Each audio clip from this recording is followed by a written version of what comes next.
Tuhan pencipta langit dan bumi, penguasa alam jagat raya, yang kami kenal di dalam Adonai Yeshua HaMashiach dan Ruach Yahweh Elohim, Ruach HaKodesh yang hadir setiap waktu di hidup kami. Saudara Bapak Yahweh, atas kesempatan yang baik, yang manis, yang indah yang Tuhan berikan bagi kami umat-Mu GPF Menorah, kami bersyukur, berterima kasih kepadamu Tuhan, bahwa waktu yang indah, yang terbaik, pada saat kami memandang wajah-Mu, bersekutu dengan Engkau Bapa. Engkau hadir di tengah-tengah kami saat ini Bapa. Kami siap Bapak Yahweh, kami sudah memuji dan menyembah Engkau. Tiba saatnya kami akan belajar firman Dafar Elohim, Torah Bapak Yahweh. Didik, nasihati, tegur, dan Engkau jadikan kami sebagai anak-anak-Mu yang Engkau kasihi Bapa. Jadikan hati kami seperti tanah yang subur, yang siap ditabur benih firman Bapa. Kami siap sambut firman Elohim di dalam nama Adonai Yeshua HaMashiach, Elohim yang hidup. Kami berdoa dan bersyukur. Haleluya. Amin. Shalom Alaikum. Haleluya. Bapak Yahweh berkati kita semua, dan kita bersyukur kita boleh ada hingga saat ini semua karena anugerah dan karena campur tangan daripada Bapak Yahweh saja yang boleh memberkati kita untuk terus hidup di dalam kehendak dan apa yang diperintahkan oleh Bapak Yahweh itu menjadi kesukaan bagi kita GPF Menorah. Sekali lagi, sahabat Shalom. Haleluya. Kita beri kemuliaan yang dahsyat Bapak Yahweh. Haleluya. Kita akan sama-sama belajar firman Tuhan sesuai dengan parasat hari ini, yaitu parasat yang terambil di dalam Shemot, yaitu Tetzaveh. Shemot atau Keluaran pasal 27 ayat 20 dan 21.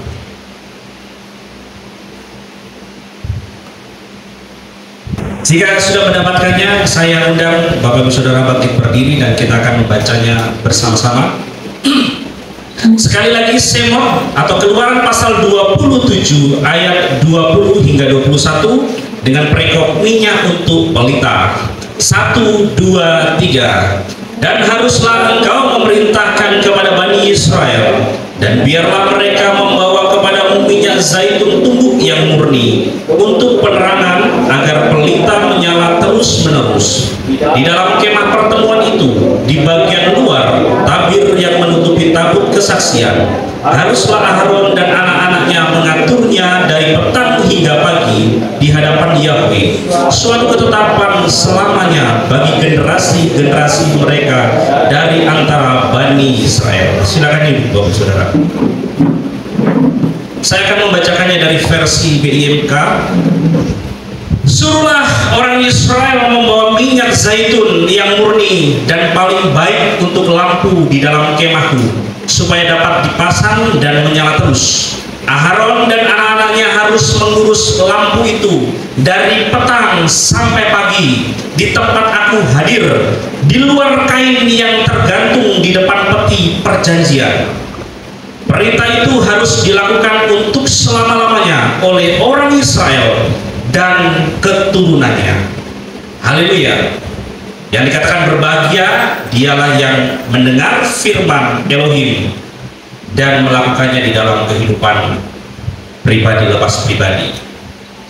Bapak Ibu Saudara yang dikasihi Tuhan kita Yeshua HaMashiach, di sini kita akan sama-sama belajar parasat Tetzaveh, engkau memerintahkan atau kau perintahkan. Saya memberikan tema menjaga terang Elohim tetap menyala. Menjaga terang Elohim tetap menyala. Bapak Ibu Saudara yang dikasihi Tuhan kita Yeshua HaMashiach, terang adalah simbol dari kehadiran Elohim. Jadi seperti yang sudah saya sampaikan pada saat hari Kamis ibadah kita, bahwa dunia ini ada di dalam kegelapan, bahkan gelap gulita. Dan kita tahu berbicara mengenai terang, terang adalah simbol dari kehadiran Elohim. Dalam kemah suci, Elohim memerintahkan Israel untuk menjaga lampu tetap menyala sebagai tanda kehadirannya. Dan hal itu memang diperintahkan oleh Bapa Yahweh untuk supaya Bapa Yahweh hadir di tengah-tengah mereka, sehingga bait suci itu boleh dibangun, dan memang itu diperintahkan oleh Bapa Yahweh sendiri. Jadi apa yang menjadi makna dari pelita ataupun lampu ini bagi kita, dan bagaimana kita bisa menjaga terang Elohim tetap bersinar dalam hidup kita? Karena ini sangat-sangat penting, Bapak Ibu Saudara. Berbicara mengenai terang, seorang pun tidak bisa hidup, sesuatu makhluk hidup tidak bisa hidup tanpa terang, tanpa cahaya seorang pun tidak dapat. Bahkan kalau kita mengingat kisah pada saat terjadi tulah gelap gulita di tanah Mitzrayim, seorang pun tidak dapat bergerak ataupun melakukan suatu pekerjaan atau beranjak dari tempatnya, karena memang diliputi oleh gelap gulita. Gelap tidak dapat melihat satu dengan yang lainnya, sehingga kita memerlukan terang Elohim itu yang hadir di dalam kehidupan kita sebagai orang-orang percaya. Jadi Bapak Ibu yang dikasihi Tuhan kita Yeshua HaMashiach, pada saat kita hidup di dalam anugerah Bapa Yahweh, di dalam pimpinan Bapa Yahweh, kita harus senantiasa menyiapkan segenap hidup kita, dan panggilan untuk menjaga terang itu datang kepada kita sebagai orang-orang percaya.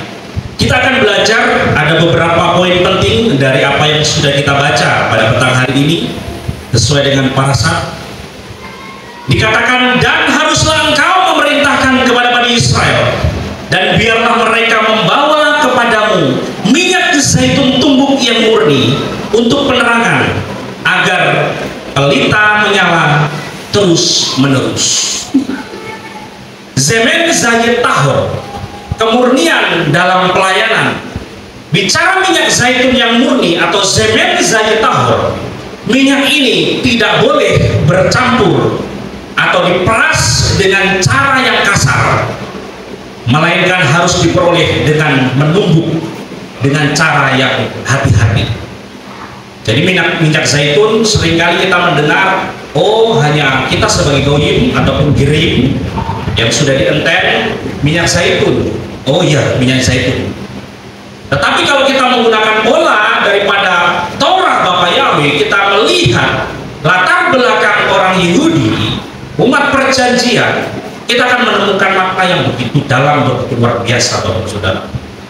Sehingga dari proses, orang Yahudi tidak hanya melihat, oh kita beli saja minyak zaitun itu, tetapi mereka terlibat mulai dari menanam sebagai petani, memproses hingga menggunakan, semua melibatkan banyak orang, baik petani, orang Lewi maupun imam, tidak bisa sendirian. Kita akan coba sama-sama menyaksikan bagaimana cara tradisional pembuatan minyak zaitun, walaupun mungkin sedikit berbeda dengan masa itu, tetapi ini lebih mendekati karena sempat saya mencarinya, dan ini yang menurut saya paling tepat. Bisa diputar, Pak.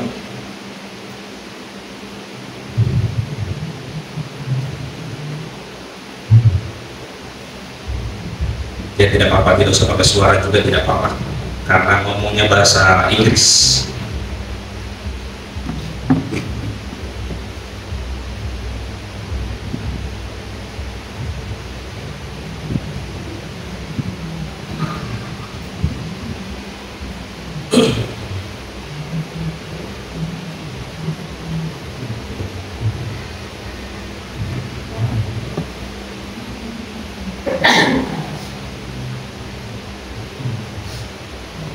Ya, selain untuk minyak, untuk lampu, Minyak zaitun pun bisa dipakai untuk masakan atau makanan, Bapak Ibu Saudara.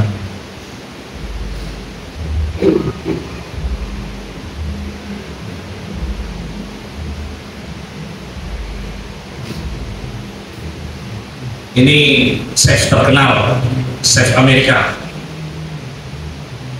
Kalau Bapak Ibu Saudara sering nonton, mungkin kenal dengan pria ini.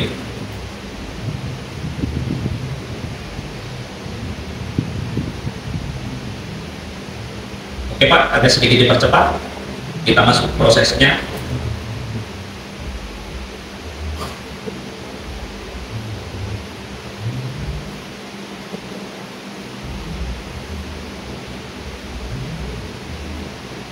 Ya.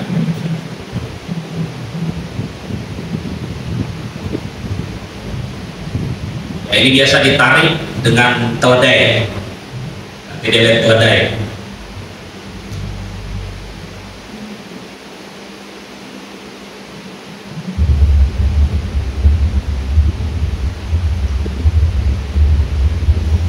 Untuk melumat buah zaitun, ini harus benar-benar melalui proses yang cukup panjang.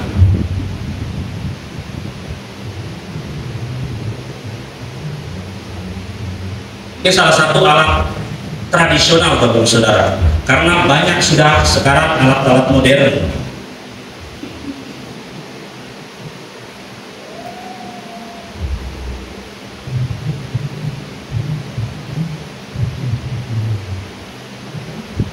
Dan dimasukkan kepada dalam keranjang setelah dilumatkan.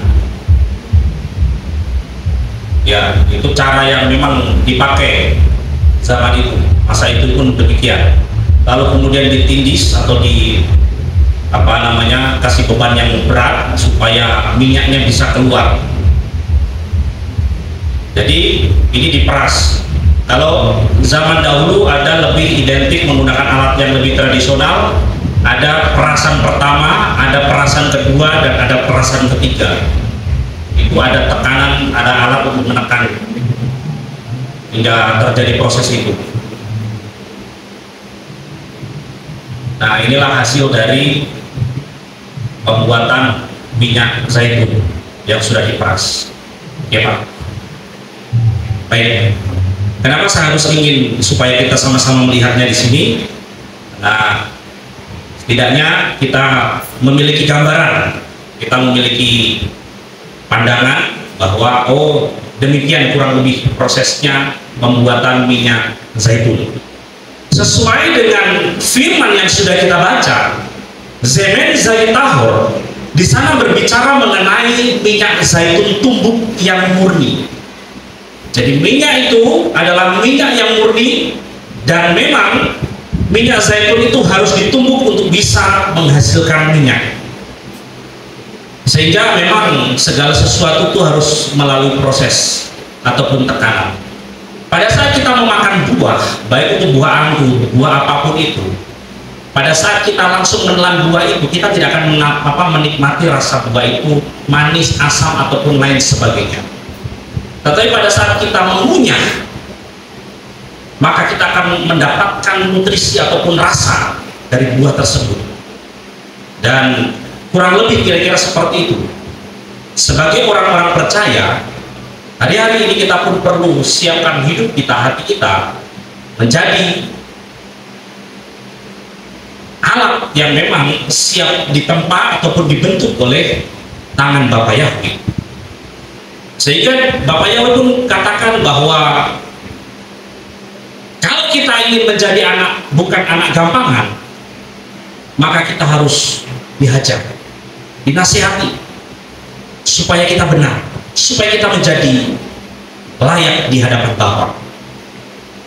Jadi, kita melihat apa yang menjadi makna rohani bagi kita orang percaya.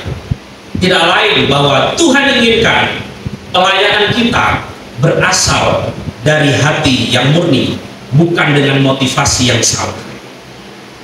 Kita tidak pernah tahu motivasi di dalam hati seseorang, tetapi Tuhan yang Maha tahu, Elohim, Dia tahu. Sehingga Tuhan inginkan supaya apa yang menjadi pelayanan kita itu berasal dari hati kita yang murni dan bukan memiliki motivasi yang salah.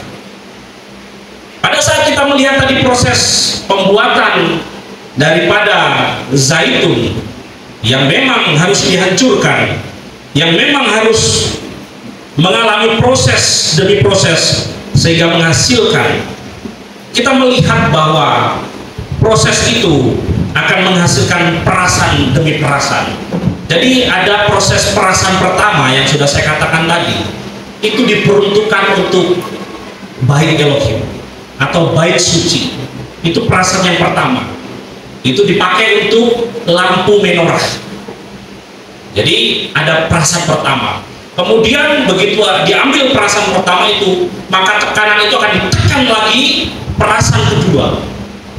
Ya, perasan kedua itu yang dipakai untuk menjadi makanan atau kosmetik, dan ditekan lagi sampai yang ketiga yang digunakan untuk lampu di rumah ataupun bisa digunakan menjadi sabun. Jadi hal ini yang memang dipraktekkan, dan Tuhan berfirman di sana pun dikatakan bahwa minyak zaitun tumbuk yang murni, yang paling murni. Sehingga ini menjadi poin pelajaran juga, walaupun mungkin sederhana, tetapi sebagai orang percaya kita akan memberikan yang terbaik, yang sulung kepada Elohim. Bahkan kita berbicara mengenai 1/10 daripada penghasilan kita, itu yang sulung, Bapak Ibu Saudara. Itu yang pertama yang kita berikan. Jangan kita sudah ini dan itu, kemudian nantilah kita ngutang dulu sama Bapak. Tidak seperti itu, Bapak Saudara. Orang mengajarkan mungkin simpel, tetapi hal ini menjadi poin perhatian penting, bahwa yang terbaik kita berikan, yang paling murni, yang paling baik yang kita persembahkan kepada Elohim. Jadi pada saat kita melayani, apakah kita melayani Tuhan dengan ketulusan atau karena kepentingan pribadi? Karena hanya dengan hati yang bersih kita dapat menjaga terang Elohim tetap menyala, seperti yang tertulis di dalam Tehillim 51 ayat 12. Jadi kita harus benar-benar memiliki ketulusan hati. Kita tidak memiliki kepentingan pribadi, memiliki hati yang bersih untuk kita terus dapat menjaga terang yang datang daripada Elohim Yahweh. Karena kita tadi melihat pun proses yang panjang untuk bisa menorah itu menyala di bait suci.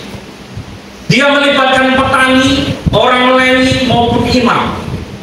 Jadi di sini ada keterlibatan semua pihak, dan itu tidak mudah karena itu dilakukan setiap hari.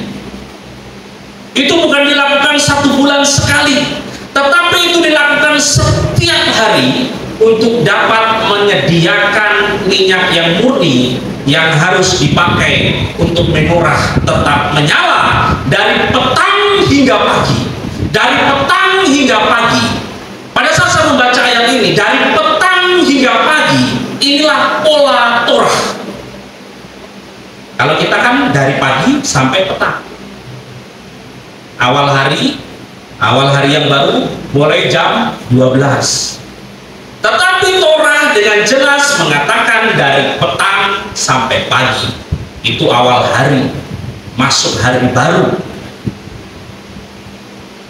Ini melibatkan banyak orang, bukan sedikit. Sehingga proses itu tidak bisa sendirian.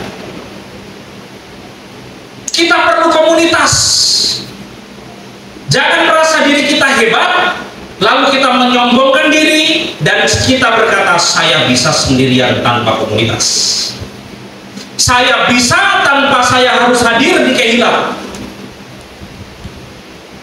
Tetapi dari perasan buah zaitun ini, kita mendapatkan pelajaran penting. Untuk menorah itu bisa menyala, untuk terang itu bisa menyala di bait Elohim di ruang kudus ini melibatkan banyak orang. Sempat saya katakan Kamis malam bahwa kita ini seperti tubuh. Kita dipakai Tuhan, ada yang jadi tangan, ada yang jadi mata, ada yang jadi hidung, ada yang jadi telinga, ada yang jadi kaki, dan lain sebagainya. Tetapi saya tegaskan, walaupun kita berbeda-beda, tetapi jika tidak satu roh, itu bukan berasal dari Elohim. Kita sering katakan bahwa kita punya fungsi yang lain-lain kan, tapi selama kita beda roh, spirit itu tidak dalam satu tubuh. Yang itu menjadi perhatian poin penting kita sebagai orang percaya. Karena hari-hari ini pekerjaan Satan bekerja melalui spirit yang tidak nampak. Dan itu dibutuhkan sebuah kepekaan. Kepekaan itu akan lahir dari ketulusan hati. Kepekaan itu akan lahir dari kerendahan hati. Kepekaan itu lahir dari bersihnya hati kita pada saat kita melayani Raja di atas segala raja, Yahweh Sebaot. Dan kita hadir sahabat ini di tempat ini bersama-sama. Kita bukan melayani manusia, tetapi kita melayani Raja, penguasa, pencipta alam jagat raya ini, Yahweh nama. Sehingga kita harus memiliki motivasi yang baik, motivasi yang benar, dan tidak ada motivasi yang lain. Saya datang karena terpaksa, saya datang karena ini dan itu, alasan ini dan itu, bahkan mungkin alasan yang kelihatan nampaknya baik, tetapi kedatangan kita sebelum kita masuk di pintu kehilangan, kita harus membenahi motivasi kita. Saya katakan ke anak istri saya kemarin pada saat Erev Sabat, pada saat mempersiapkan ibadah, bukan pada saat camteng mulai sibuk lilin dan lain sebagainya. Kita sudah siap duduk, bukan begitu mau lilin nyala cari lilin. Biasa gitu. Kita melayani Tuhan, kita ngeluh di atas mimbar. Saya capek, saya sibuk, saya tidak fokus, saya belum mendengar suara Tuhan, jadi saya tidak mempersiapkan bla bla bla bla bla bla. Engkau harus seperti prajurit yang siap berperang. Siap tidak siap, baik tidak baik waktunya, engkau harus siap. Mau tidak mau, harus mau. Jika engkau mau dikatakan sebagai prajurit Elohim. Katanya panglima kita berjalan di depan kita adalah Yeshua HaMashiach, tapi pada saat kita melayani isinya keluhan semata.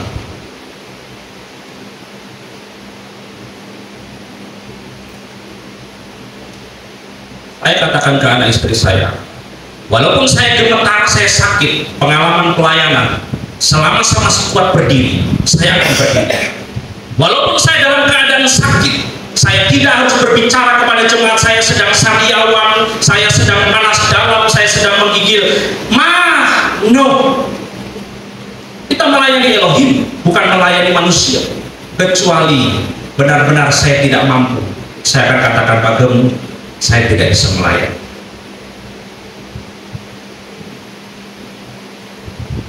Mungkin firman ini keras, ini tempelan bagi kita, tetapi Tuhan mengasihi kita.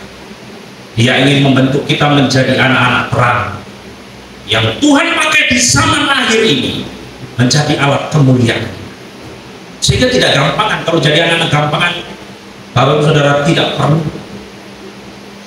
Seperti Pak Gem bilang, kalau sudah dilantik satu bahasa yang dikatakan mantan bupati, kalau wakil bupati harus bisa kerja. Sama polisi atau tentara ini, kalau namanya sudah pakai seragam terus menyandang senjata, ini bagaimana kokamnya ya? Ini pelurunya isinya bagaimana? Bukan waktunya itu.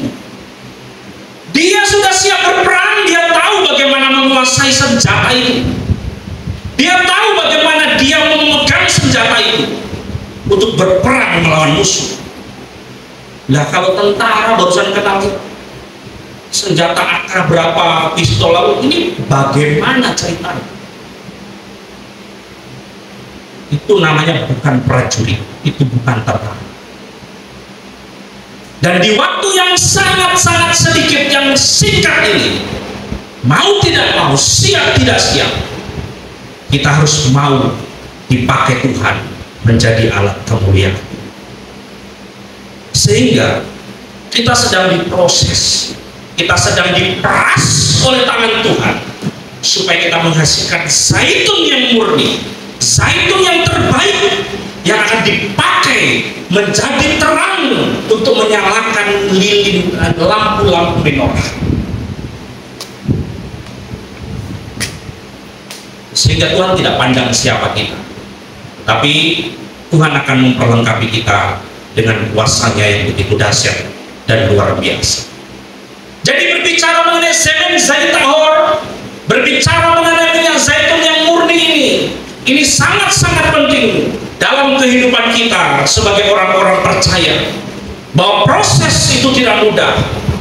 Sehingga orang Yahudi yang dipakai, yang diberi tanggung jawab oleh Bapak Yahweh, karena di sana dikatakan, dan haruslah engkau memerintahkan kepada Bani Israel, dan biarlah mereka membawa kepadaku minyak zaitun tumbuh yang murni. Artinya apa?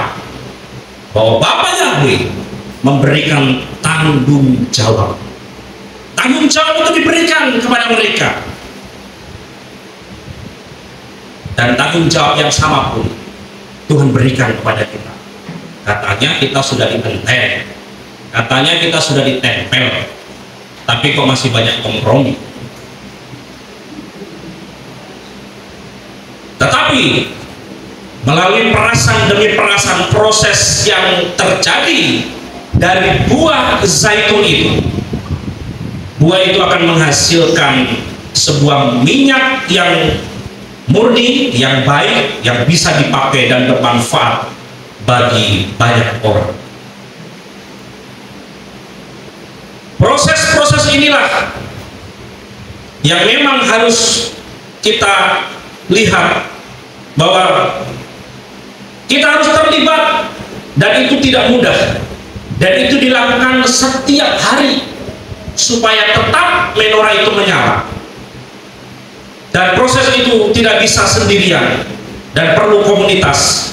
Ini juga yang menjadi pola, bahwa itu tidak bisa diubah. Kalau ingin mengenal Torah, kita harus bisa memahami dengan pola pandang orang Yahudi. Jangan dibalik. Kita ini orang goyim, orang yang tidak tahu, tetapi kita melihat Torah dengan pola pandang orang Yahudi. Jangan kita orang goyim terus menafsir dengan apa yang terjadi di kehidupan kita sehari-hari. Itu tidak akan pernah nyambung. Dan faktanya yang terjadi, antisemitis itu terjadi karena memang ingin menghilangkan semua pola yang ada di dalam Torah. Pola yang berbau tentang Ibrani, Yahudi, dan lain sebagainya, dan digantikan. Sehingga terjadi kepalsuan dari setiap pengajaran. Dan inilah yang terjadi, Bapak Ibu Saudara. Kalau hari-hari ini kita disingkapkan oleh kebenaran firman Tuhan, ini menjadi kesempatan kita untuk lebih lagi mengenal Elohim yang kita sembah. Seperti Yesus katakan, kamu menyembah apa yang tidak kamu kenal, tetapi aku menyembah apa yang kami kenal. Sehingga kita harus belajar untuk mengenal Tuhan, karena memang pola ini tidak bisa dibolak-balik. Dan sama halnya pada saat kita ingin mengenal Yeshua HaMashiach dan semua para rasul, kita harus mengenalnya dengan pola pikir Yahudi. Lalu pertanyaannya katanya, wah sok Yahudian tuh, oh kok mulai jadi orang Yahudi? Tidak. Karena faktanya kitab suci kita semua berbicara tentang orang Yahudi, berbicara tentang Israel, dan itu tidak bisa dibantah, dan itu ada di dalam sejarah. Karena akar iman kita bukan berasal dari tempat lain selain daripada Israel. Ini menjadi sangat-sangat penting agar kita tidak diombang-ambingkan oleh dunia ini.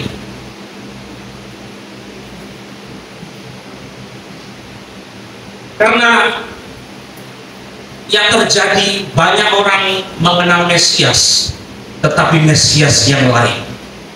Banyak orang merasa bahwa dia sudah mengenal juru selamat, tetapi ternyata juru selamat yang lain.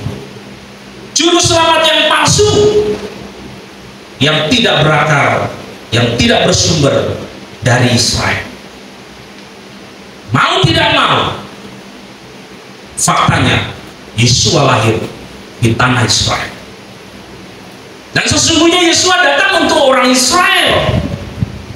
Hanya karena ketegangan bangsa Israel, sehingga keselamatan itu dibagi kepada bangsa-bangsa. Dan inilah waktunya keselamatan itu akan ditarik kembali, Bapak Ibu Saudara. Dan inilah waktunya kesempatan kita dapat mengenal Dia secara pribadi dan lebih dalam, bahwa Dia adalah Yeshua HaMashiach yang lahir di Bethlehem. Tidak ada yang lain. Malaikat pun tidak pernah ngomong berilah dia nama Yesus, berilah dia nama Yesus, berilah dia nama Jesus Christ. Hanya satu, berilah nama dia Yotsin Wokain, Yeshua.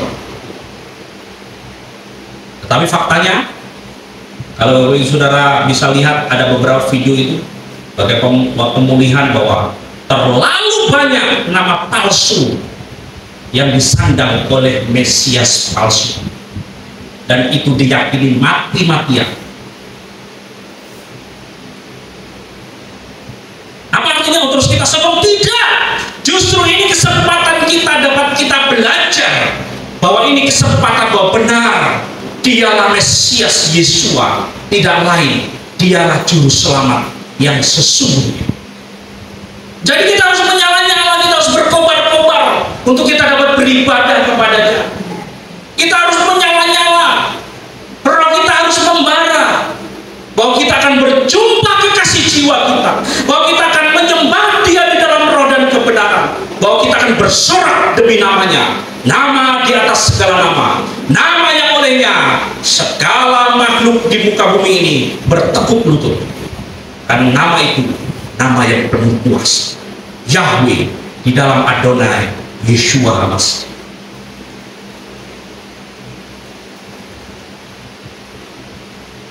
Dan itu tidak bisa dibolak-balik pola itu, dan itu tidak bisa dirubah. Kita melihat bahwa Elohim dia memberikan tanggung jawab kepada orang Yahudi untuk dapat memasok minyak zaitun untuk menyalakan menorah, dan di sana ada proses yang panjang dan melibatkan banyak orang.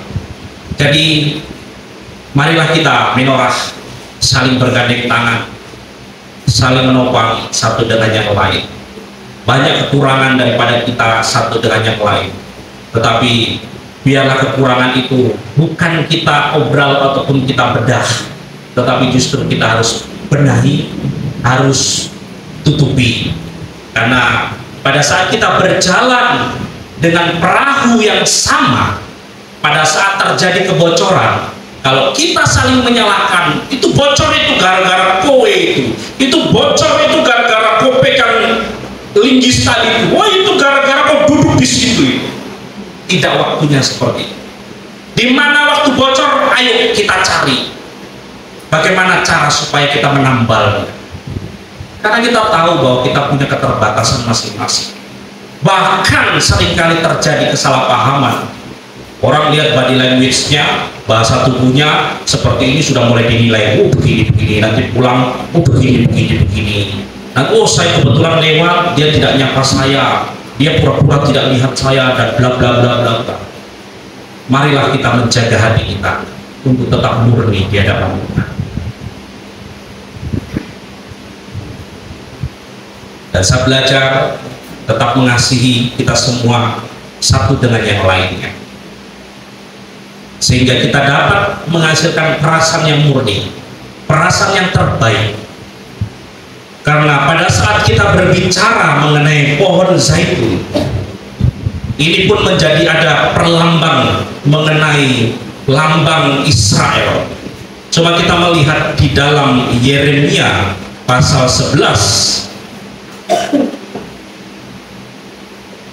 Yeremia pasal 11 ayat 16 dikatakan, Yahweh pernah memanggil namamu pohon zaitun hijau yang elok dengan buah yang baik. Jadi ini adalah salah satu lambang Israel juga, bahwa Bapa Yahweh memanggil Israel dengan sebutan zaitun hijau yang elok. Sehingga connect dengan apa yang dikatakan oleh Rabi Saul di dalam Roma 11, tepatnya lebih dalam di sana di ayat yang ke-17 dan juga 24. Bagaimana kita melihat bahwa Israel itu digambarkan sebagai zaitun asli, dan kita di luar Israel digambarkan sebagai zaitun liar. Kita coba melihatnya di dalam Roma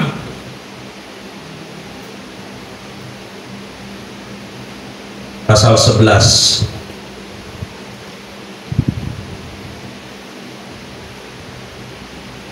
Saya akan coba membacanya dari versi BIMK. Kalau sepotong roti yang pertama sudah diberikan kepada Elohim, itu berarti seluruh rotinya diberikan kepada Elohim juga. Dan kalau akar pohon adalah kepunyaan Elohim, itu berarti cabang-cabangnya adalah miliknya juga. Kalau akarnya adalah miliknya Elohim, maka cabang-cabangnya pun miliknya Elohim. Kalau pohon zaitun liar, zaitun asli itu Israel, dan kita sebagai zaitun liar ditempel kepada pohon zaitun asli, maka otomatis kita pun menjadi miliknya Elohim. Di sini nyambung ya Bapak Saudara. Begitu kita ditempel dan kita dapat nutrisi makanan dan kita bisa hidup dan kita bertumbuh dan bahkan menghasilkan buah, itu bukan karena kita yang menopang pangkal ataupun batang pohon itu ataupun akar pohon itu, tetapi kita ini hanya nempel. Dan kalau kita membaca seterusnya, di sana dikatakan bahwa jangan menjadi sombong lalu mengatakan bahwa oh, karena Israel sudah ditolak, lalu kemudian kita mengatakan bahwa sudah menggantikan Israel. Kalau yang asli saja Bapak Yahweh tidak segan-segan memotongnya, apalagi engkau yang bukan asli. Dan hal itu terjadi Bapak Saudara. Banyak orang Kristen yang merasa dirinya bahwa sudah menggantikan Israel. Israel rohani sudah menggantikan Israel, sudah menolak Yesus. Oh tidak. Tulisan dari Rabi Saul ini jelas sekali.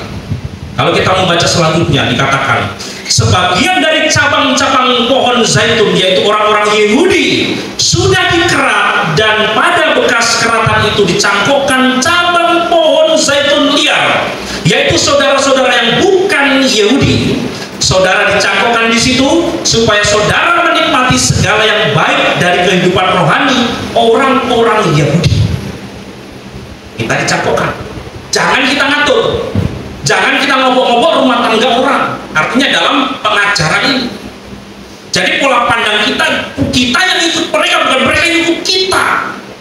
Makanya dikatakan kita kembali kepada kebenaran yang sejati kalau ingin disebut sebagai anak-anak Abraham.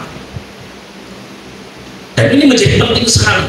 Sekali lagi di ayat 17 dikatakan, sebagian dari cabang-cabang pohon zaitun, yaitu orang-orang Yahudi, sudah dikerat. Karena apa? Karena dosa mereka, karena perbuatan mereka, karena kecongkakan mereka, pemberontakan mereka. Dan pada bekas keratan itu dicangkokkan cabang pohon zaitun liar, yaitu saudara-saudara yang bukan Yahudi. Kita yang bukan orang Yahudi dikatakan sebagai zaitun liar, dan itu ditempel bekas keratan itu. Kemudian saudara dicangkokkan di situ supaya saudara menikmati segala yang baik dari kehidupan rohani orang-orang Yahudi, supaya kita bisa hidup yang baik dari kehidupan rohani. Kita menikmati segala yang baik berkat anugerah janji itu yang diberikan kepada Abraham, kepada keturunannya, sehingga kita pun dapat merasakan itu, menikmati itu. Dan ini yang banyak disalah mengerti. Oleh karena itu, janganlah kalian menganggap enteng mereka yang sudah dikerat seperti cabang itu. Kalian harus ingat bahwa kalian hanya cabang saja, dan bukannya cabang yang memberi makan kepada akar, melainkan akar yang memberi makan kepada cabang. Ini penting sekali Bapak Saudara. Karena pengajaran di luar sana banyak orang yang merubah-rubah tentang pengajaran aslinya dari Taurat. Jadi kita ini cabang, bukan akar. Jadi jangan semua Yeshua HaMashiach, pokoknya mereka sebut dengan nama yang lain. Gak penting, itu Taurat itu sudah gak berlaku, Taurat itu sudah dibatalkan. Wow, sehebat itukah? Tetapi melalui pengajaran hari ini, Tuhan melihat hati kita. Apakah kita merespon dengan baik atau sombong, itu kembali kepada kita. Firman itu diberitakan, makanya dikasih gambaran apa? Tanah yang subur, tanah yang tidak subur, tanah yang perlu semak belukar, tanah di pinggir jalan, itu bukan urusan. Yang penting firman itu ditabur, yang penting firman itu diberitakan. Mau hatimu model bagaimanapun, itu bukan urusan. Tapi urusan kita Elohim untuk menyampaikan benih firman itu bagi mereka yang merespon, tergantung kepada kita. Jadi saudara, ini sangat penting. Yang memberi makan itu akar, dan akar itu yang memberi makan itu dia yang menopang. Sehingga kita harus benar-benar mengerti. Terus kemudian di ayat 19, tetapi saudara akan berkata ya, tetapi cabang-cabang itu dipotong supaya saya dapat dicangkokkan pada pohonnya.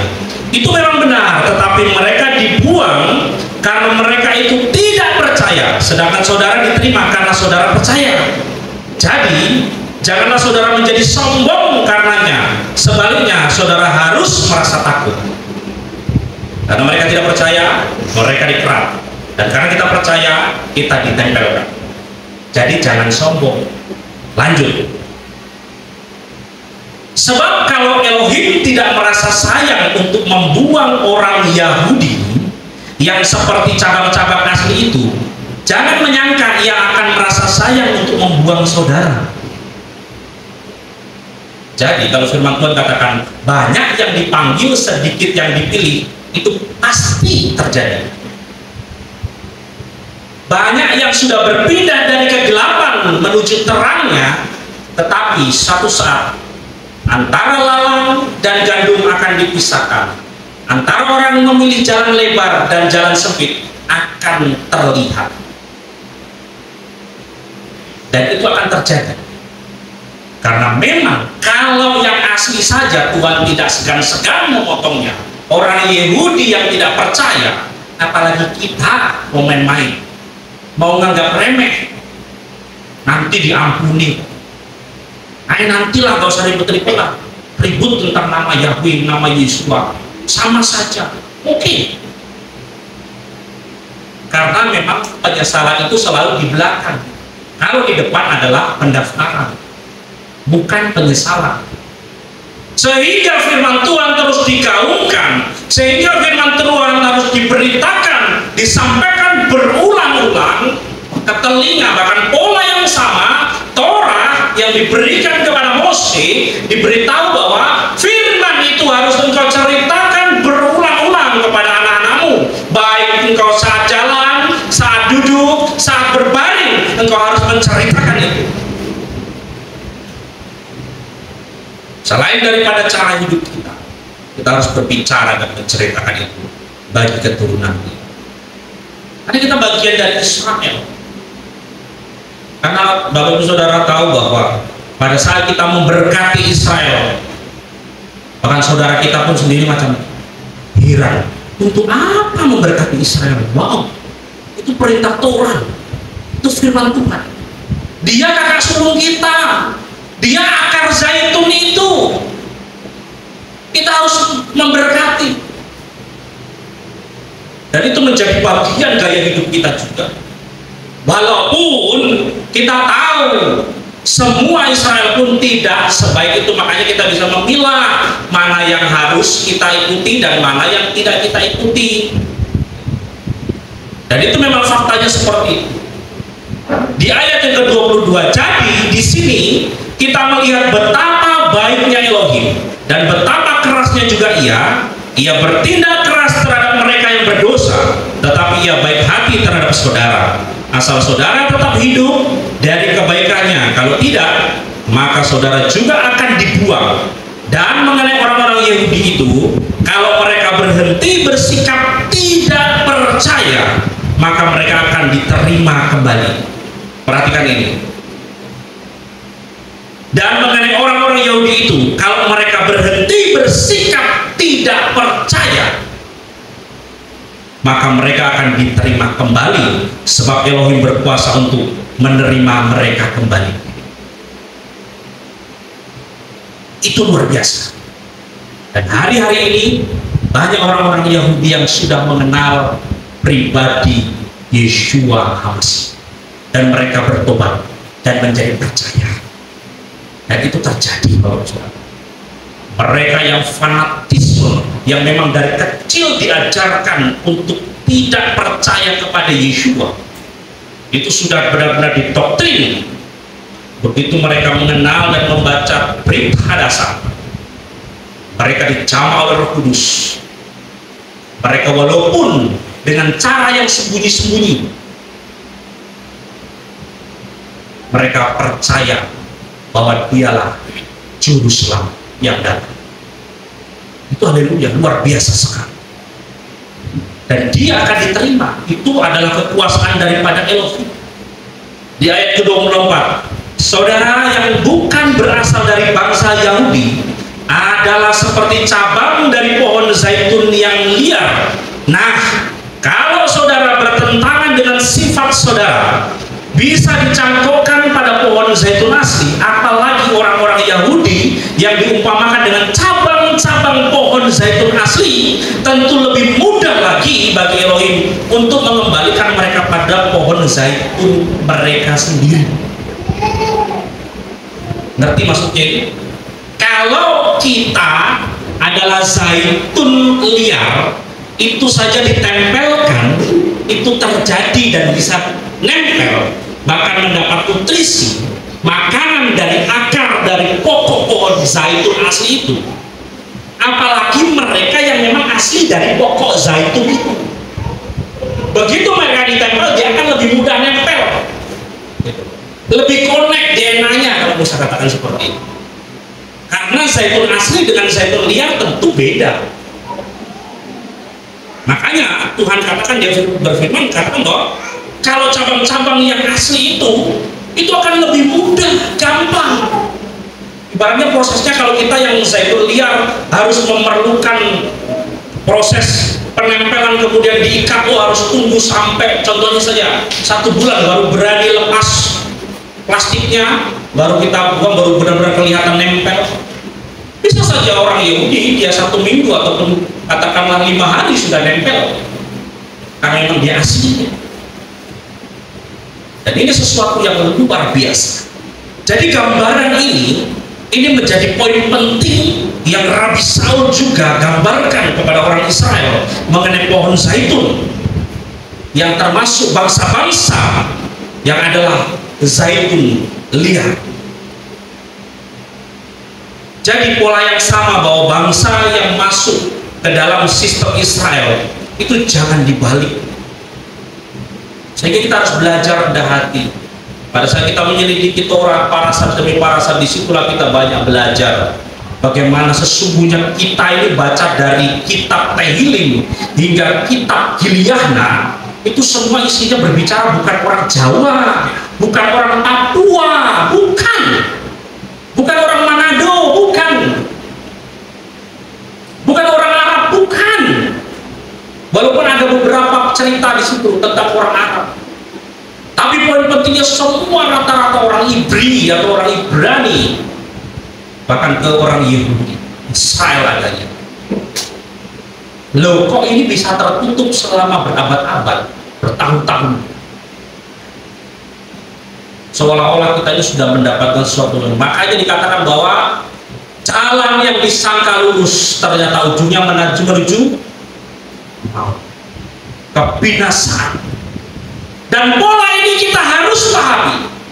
Pola kerja Satan ini kita harus patah, sehingga kita memiliki pemahaman yang benar, konsep yang benar akan keselamatan yang dikerjakan oleh Bapa Yahweh di dalam Adonai Yeshua HaMashiach.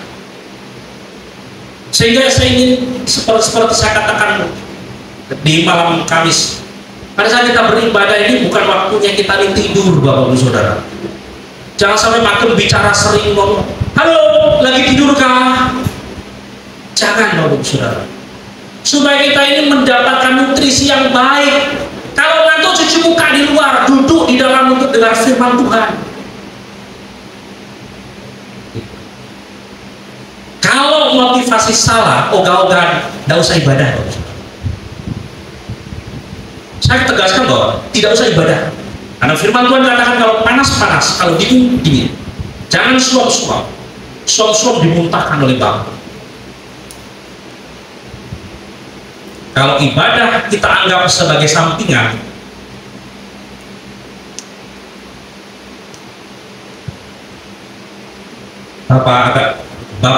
Anda akan berurusan dengan Bapa sendiri.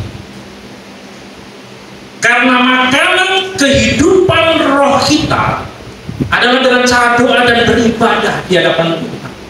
Di dalam komunitas inilah kita bisa bertumbuh, berakar dan berbuah. Kita bisa menyala-nyala pada saat kita memuji-muji Dia, pada saat kita mendengar kesaksian, pada saat kita bersaksi, pada saat kita mendengar dafar Elohim diberitakan. Sehingga saya mengatakan bahwa bukan itu yang cukup yang dengar tuh imam-imam, mama-mama, ibu-ibu, anak-anak duduk-duduk aja mono-mono pikiran nanti ke luar sana, nanti baku colek, baku ganggu. Tidak. Anak-anak pun mulai belajar menempatkan diri untuk mendengar firman Tuhan.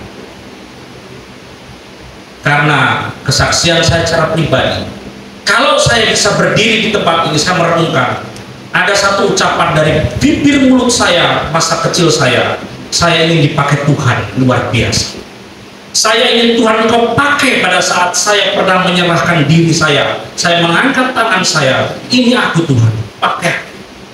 Saya tidak pernah berpikir saya bisa sekolah teologi di STT Setia Jakarta.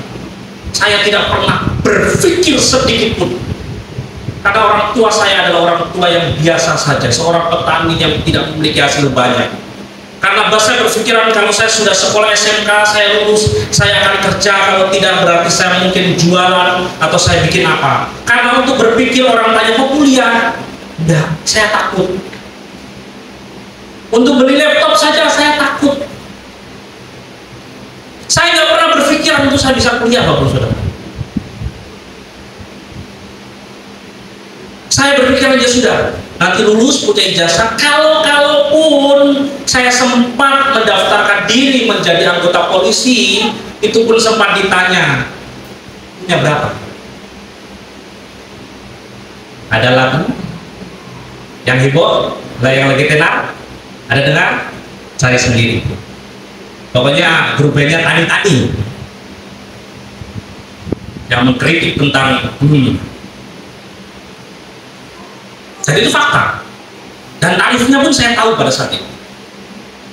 Walaupun tidak semua, Bapak Saudara, saya hanya ingin menceritakan kasus saya secara pribadi. Tetapi dari situ saya gagal, walaupun sampai dipantauin, karena saya tidak punya apa-apa sama sekali. Untuk fotokopi saja ijazah-ijazah untuk persyaratan saya harus berjuang sampai dipantauin. Tohir itu pantauan terakhir untuk keluar nomor bisa lulus atau tidak, dan nomor saya hilang. Kalaupun saya tembus, saya tidak akan bertemu Bapak Ibu Saudara di tempat ini. Saya akan tidak pernah lihat anak saya yang namanya Kere. tetapi semua karena anugerah Bapa ya. Jadi Bapak Ibu Saudara yang dikasihi Tuhan kita Yesus Hamasiah, biarlah kita memiliki hati yang melayani, biarlah kita diproses sehingga kita dapat mengenal Mesias Yesua yang juga mengalami proses dan menjadi terang keselamatan bagi dunia. Berawal dari Lukas pasal 22 ayat 4, di sanalah Yesua mulai diproses menjadi juru selamat dunia.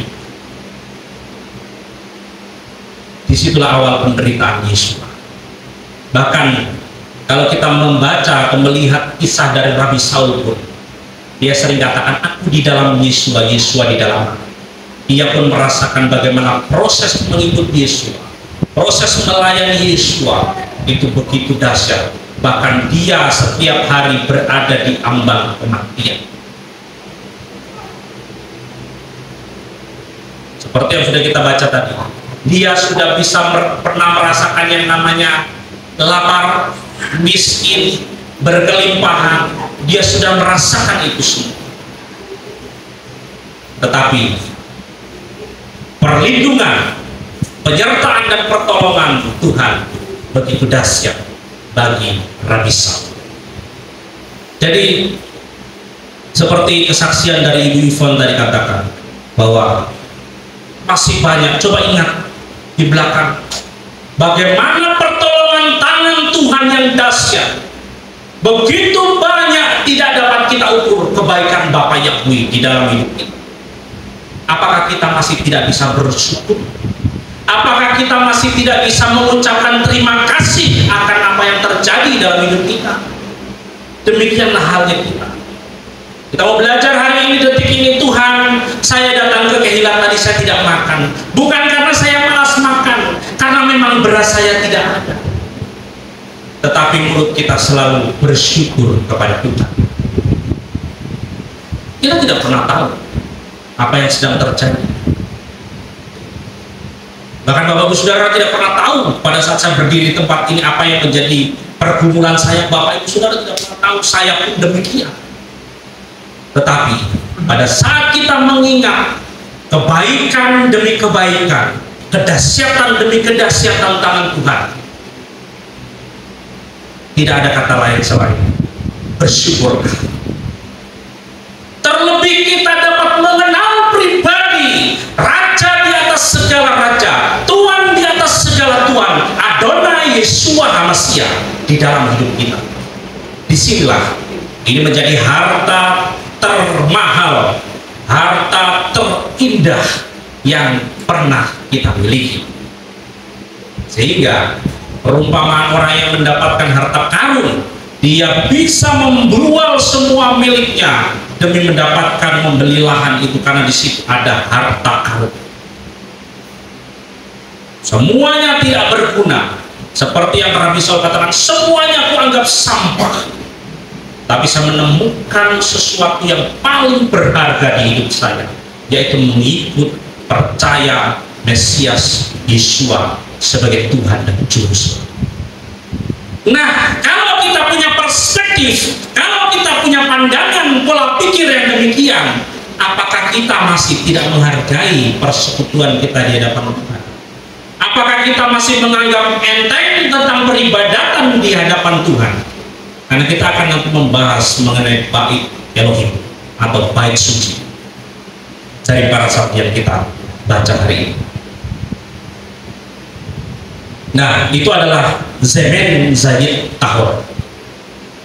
Dan kita melihat yang kedua, berbicara mengenai Ner Tamid, terang yang harus menyala terus menerus.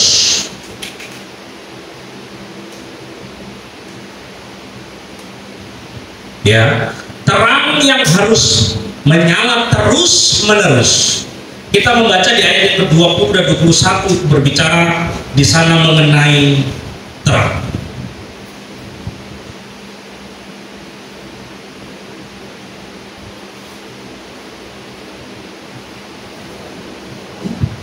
Jadi Aaron dan anak-anaknya harus mengurus lampu itu dari petang sampai pagi di tempat aku hadir, di luar kain yang bergantung di depan peti perjanjian. Berita itu harus dilakukan untuk selama-lamanya oleh orang Israel dan keturunannya. Itu dari versi BIMK.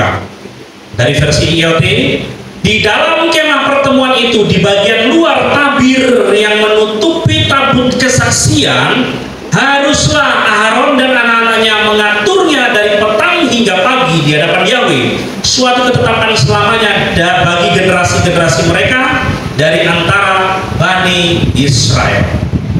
Ini harus tetap menyala, ini harus dijaga.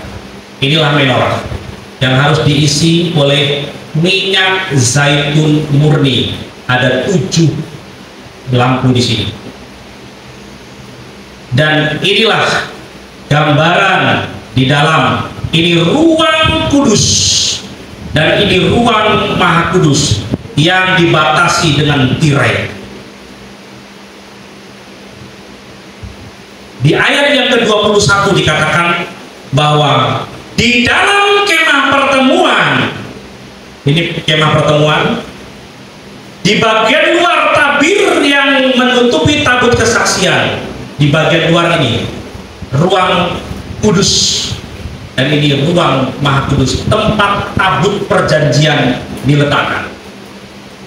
Ini ada menorah, ada 4 sajian dan juga roti di sini. Jadi kita melihat bahwa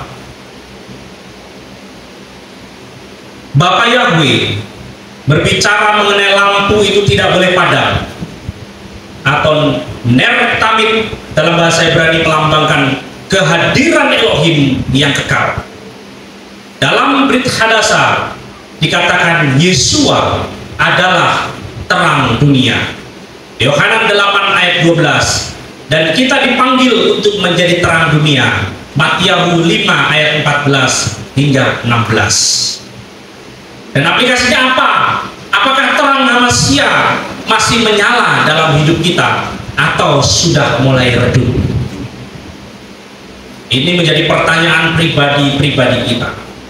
Sempat saya dengar kesaksian dari Ibu Yvonne tadi katakan bahwa tapi rohnya tetap menyala, tetap membara di hadapan kita, dan itu penting bagi kita orang percaya.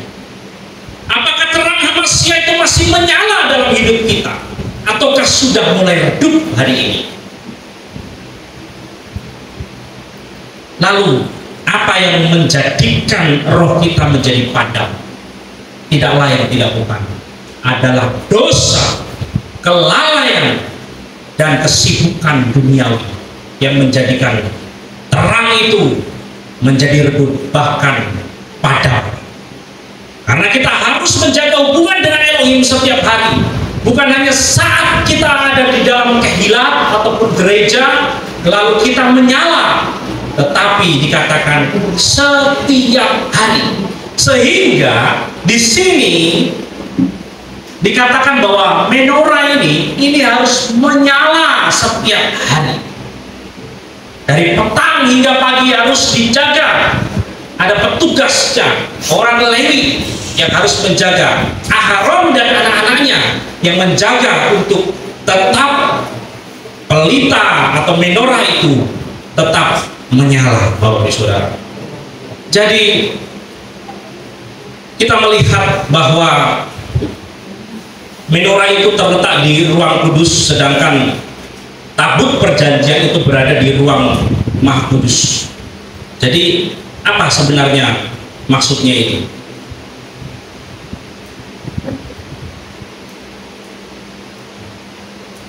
Mengapa kita harus menjadi terang? Bahwa kita melihat dari pandangan beberapa midras atau beberapa rabi, mengapa alasannya menorah itu diletakkan di ruang kudus dan bukan di ruang maha kudus?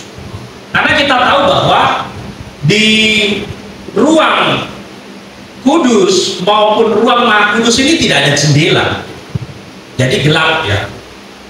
Ini sama-sama gelap, dibatasi dengan tirai. Ada beberapa kesimpulan. Yang pertama, menorah ini melambangkan hikmat dan Torah sesuai ditempatkan di ruang kudus di mana imam melayani setiap hari. Jadi imam bisa melayani setiap hari di sini supaya apa? Supaya terang. Kalau tidak ada menorah, maka akan gelap, tidak bisa.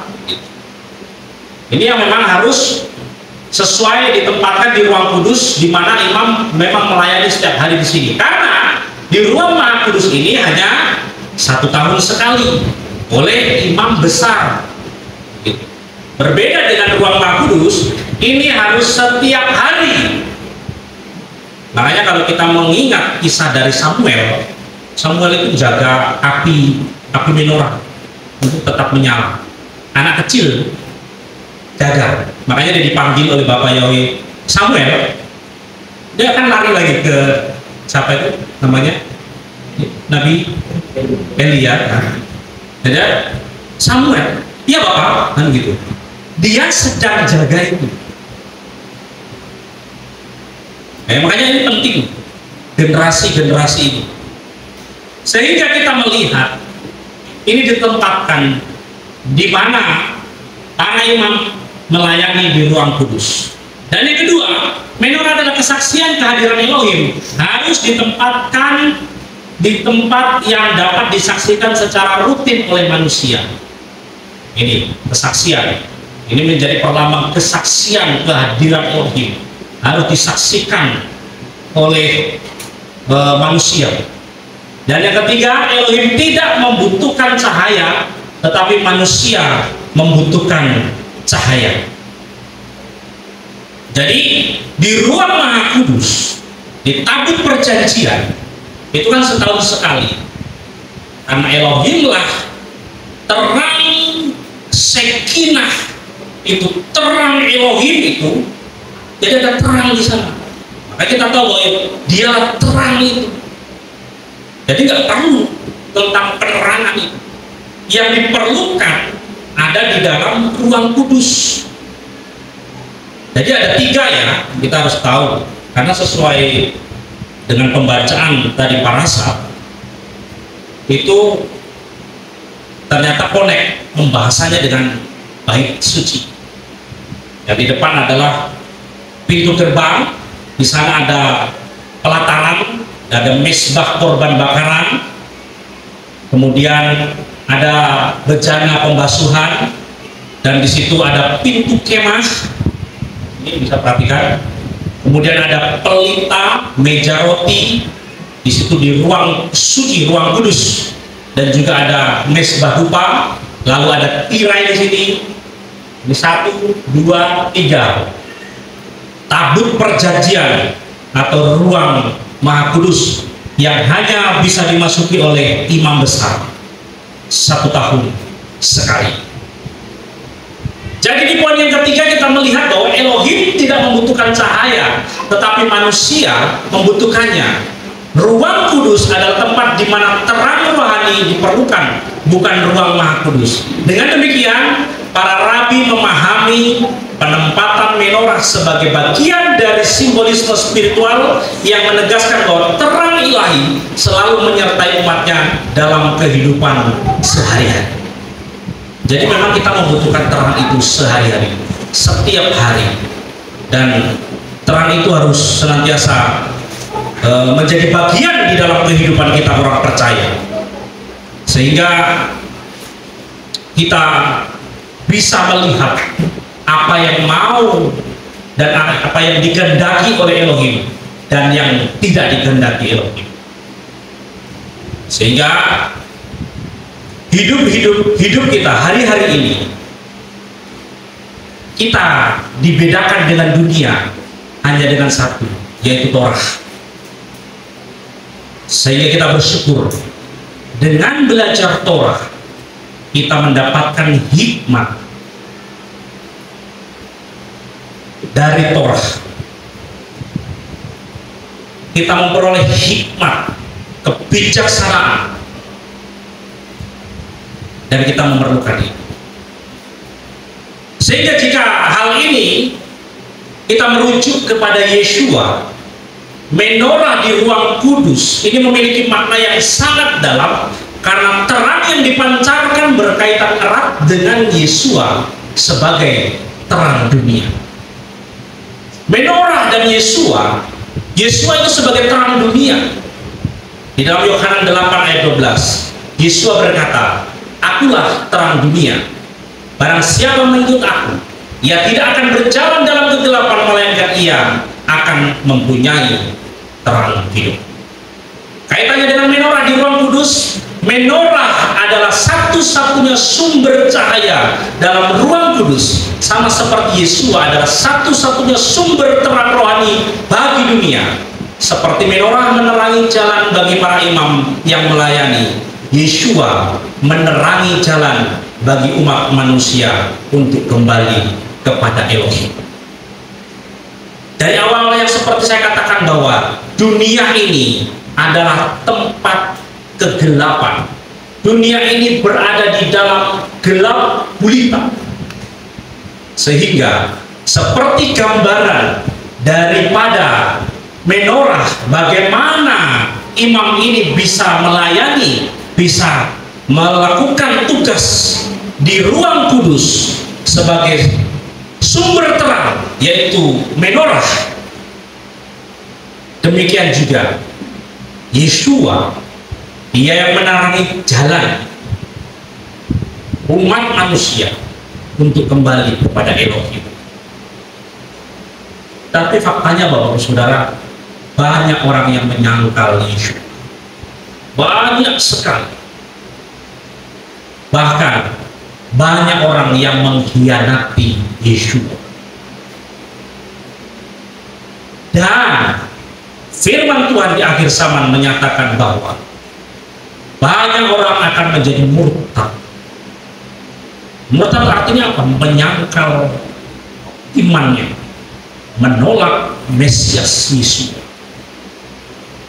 Sehingga di tempat ini, melalui Torah pengajaran, melalui Midras Elohim hari ini, kita terus digembleng, kita terus diperas, kita terus dikoreksi, kita terus diingatkan, dididik, supaya jangan kita sibuk dengan dunia. Boleh kita melakukan bagian kita dari pekerjaan kita, dan kita harus full bertanggung jawab. Tetapi yang menjadi poin utama, bahwa tujuan kita berada ditempatkan di muka bumi ini, yaitu untuk melakukan apa yang menjadi kehendak dari Bapa. Jadi semua itu adalah pelengkap dalam hidup kita. Tetapi poin utamanya, kita sedang bergerak, berjalan menuju harapan yang Tuhan kehendaki, ke tanah perjanjian. Kita sedang melihat awan bergerak, tiang awan, tiang api bergerak, di sana kita berjalan. Mau orang tidak mau jalan, kita melihat kegerakan itu, kita jalan. Seorang prajurit yang siap bertempur, berperang, dia tidak memikirkan, dia tidak memusingkan apa yang ada di belakangnya. Dia taunya bertempur, prajurit berperang. Demikianlah hidup kita. Kita sedang berperang secara rohani, karena setiap hari kita diperhadapkan dengan godaan-godaan, dengan gangguan-gangguan yang dapat melemahkan iman kita, sehingga kita memerlukan terang itu, sehingga kita hadir untuk dapat berjumpa di ruang kudus, sehingga terang kita, hati kita, iman kita menjadi menyala. Makanya kalau kita mengoreksi hidup kita mulai redup hari ini, datang kepada Tuhan. Selanjutnya kita melihat Yesua sebagai firman yang hidup. Di dalam Tehillim 119 ayat 5 mengatakan, "Firman-Mu adalah pelita bagi kakiku dan terang bagi jalanku." Dalam Yohanan 1 ayat 1-5, Yesua disebut sebagai firman yang membawa terang kepada manusia. Ialah firman itu yang membawa terang. Jadi kaitan dengan menorah di ruang kudus, menorah melambangkan firman Yahweh yang memberikan pencerahan rohani. Yesua sebagai firman yang menjadi daging, firman yang menjadi manusia, berfungsi seperti menorah yang memberikan terang bagi dunia. Wow. Jadi nama Yeshua, nama yang berkuasa, tidak ada yang lain. Yod, Shin, Waw, Ayin. Ini huruf kepala daripada Yod. Shin ini ada 2 kepala, Waw ini 1, Yod, Shin, Waw ini 1, Ayin ini ada 2. Klok, dialah terang itu, dialah lambang terang dunia, menorah. Kalau lebih 1 huruf saja jadi Yod, jadi Yeshua, itu sudah melenceng. Tapi kan lucunya dipaksakan mentang-mentang Yeshua itu 7. Ya, G, A, H, S, H, U, A. Yeshua. Kekonyolan yang dibuat oleh Satan bagi mereka yang tidak bisa memahami apa yang menjadi kehendak Tuhan. Katanya mau kembali, kok mau dipaksakan seperti itu? Jadi di sini kita melihat selanjutnya bahwa yang ketiga, menorah di ruang kudus dan hadirat Elohim yang berada di ruang Maha Kudus. Ruang kudus, tempat menorah, meja roti sajian dan mesbah ukupan menggambarkan pelayanan imam setiap hari, yang memang harus menyalakan lilin, memberikan dupa, dan juga mengganti roti sajian setiap hari.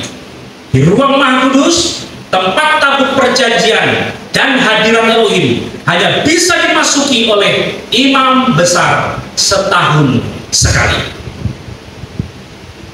Itu yang membedakannya.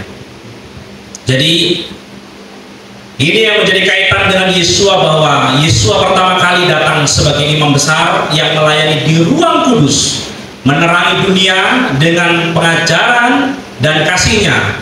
Setelah kebangkitan dan kenaikannya, Yeshua masuk ke ruang Maha Kudus Samayim untuk menjadi pengantar antara manusia di hadapan Elohim. Di dalam Ibrani 9 ayat 11 dan 12. Coba kita melihatnya.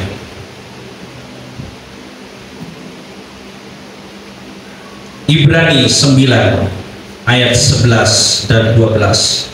Di sana dikatakan, tetapi Hamasya yang datang sebagai imam besar untuk hal-hal yang baik yang akan segera datang melalui tabernakel yang lebih besar dan lebih sempurna, yang tidak dibuat oleh tangan manusia, itu akhirnya bukan termasuk ciptaan, bahkan dia telah masuk sekali untuk selamanya ke dalam tempat Maha Kudus untuk memperoleh penebusan kekal, tidak dengan darah domba jantan dan anak lembu, melainkan dengan darahnya sendiri.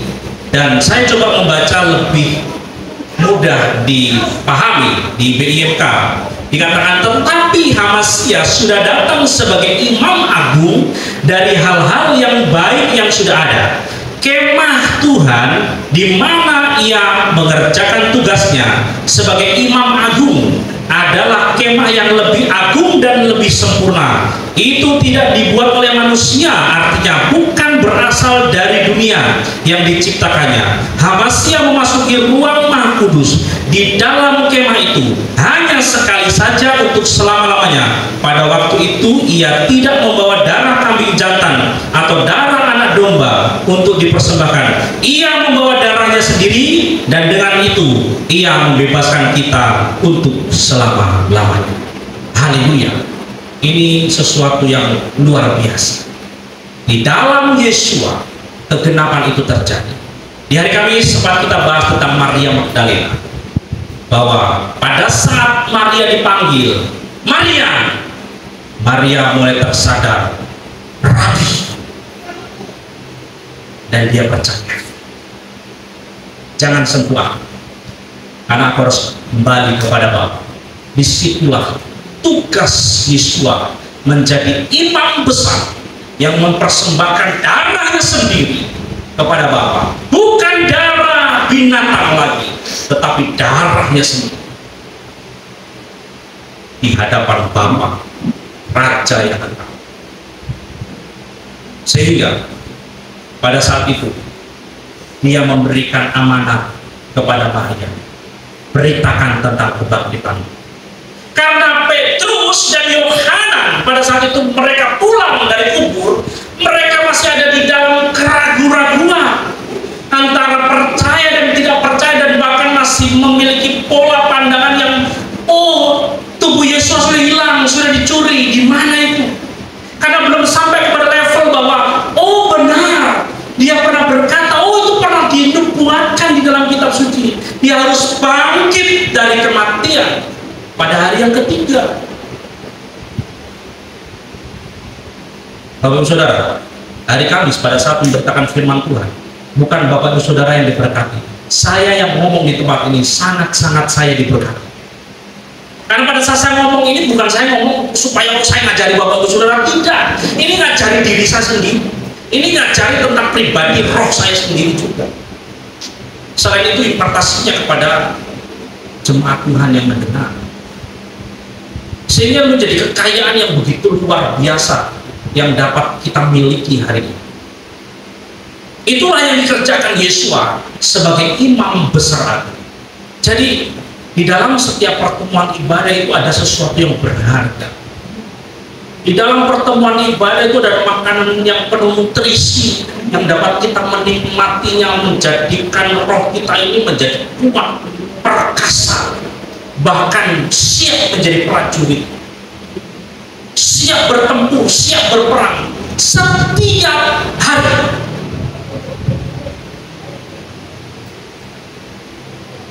Jadi ini kita harus tanamkan di hati kita.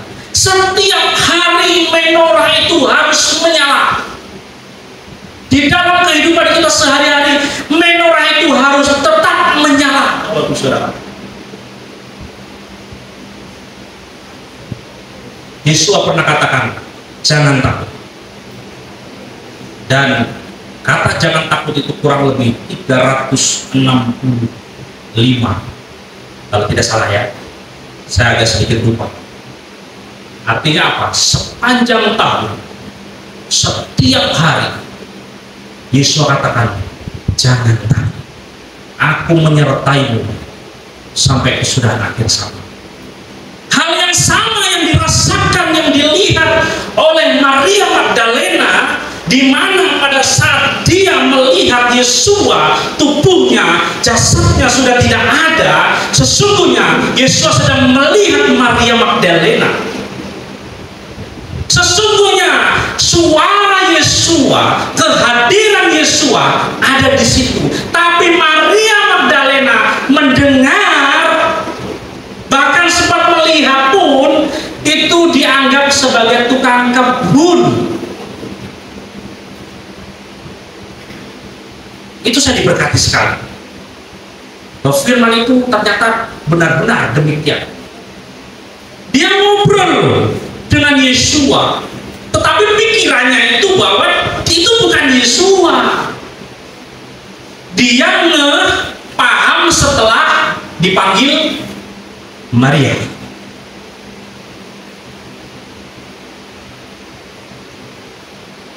Makanya nama kita pun harus tercatat di dalam kitab kehidupan.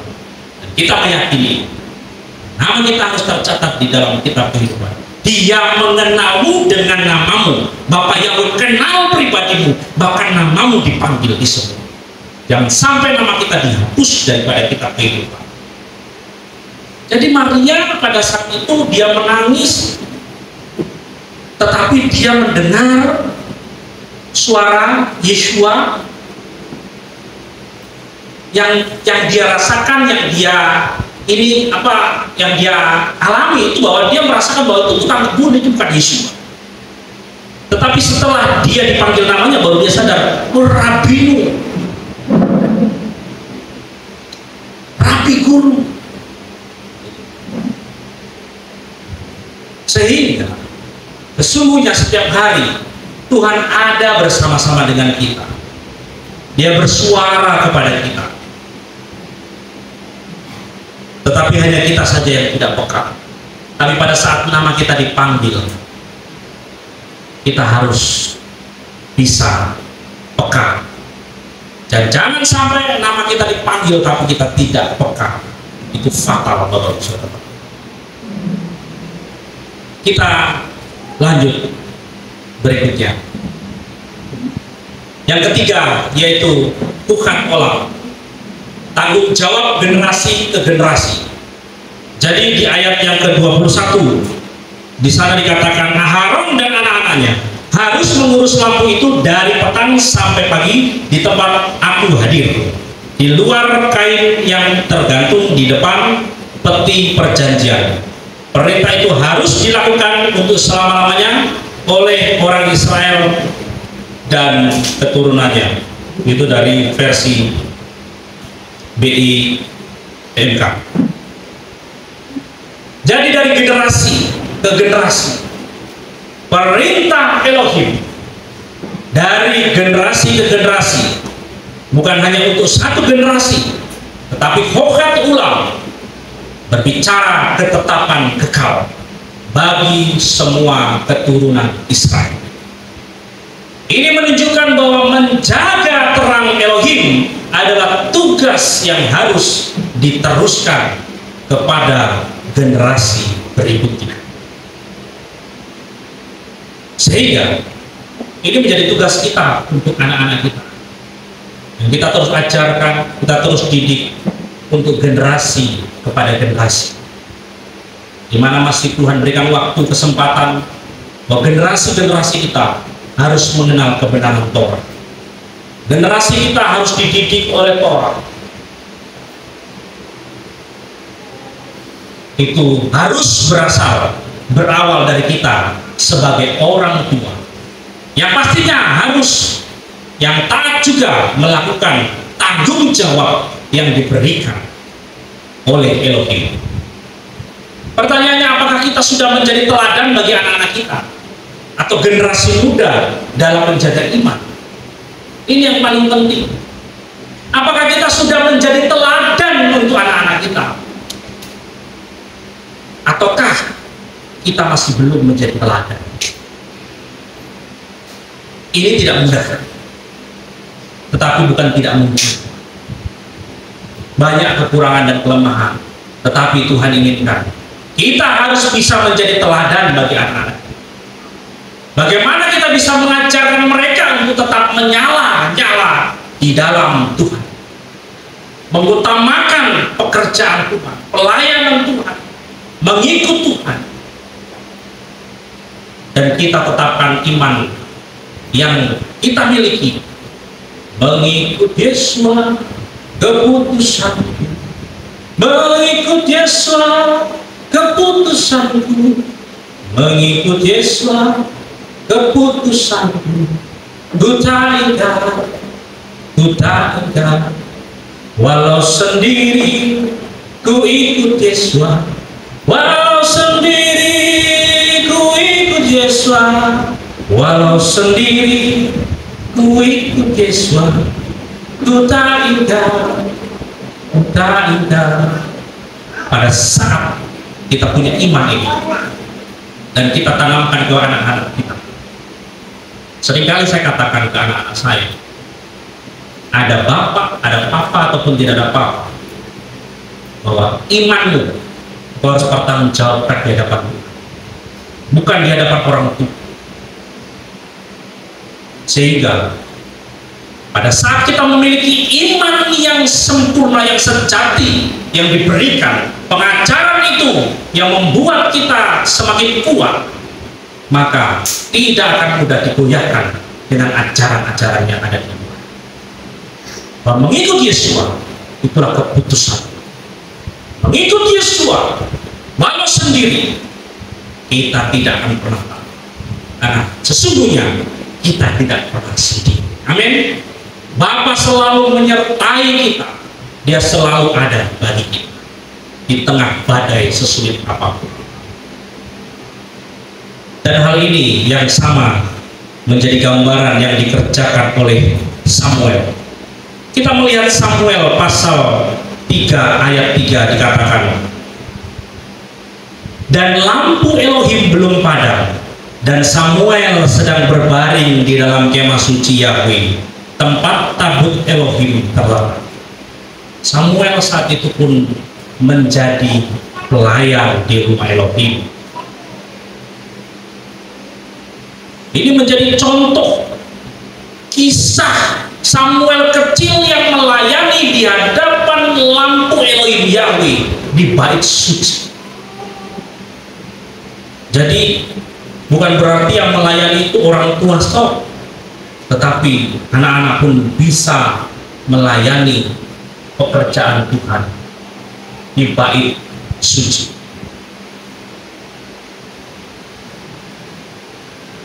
Yang terakhir, yang keempat, yaitu imamat yang setia, di mana tanggung jawab kita sebagai imam dalam Hamasyiah.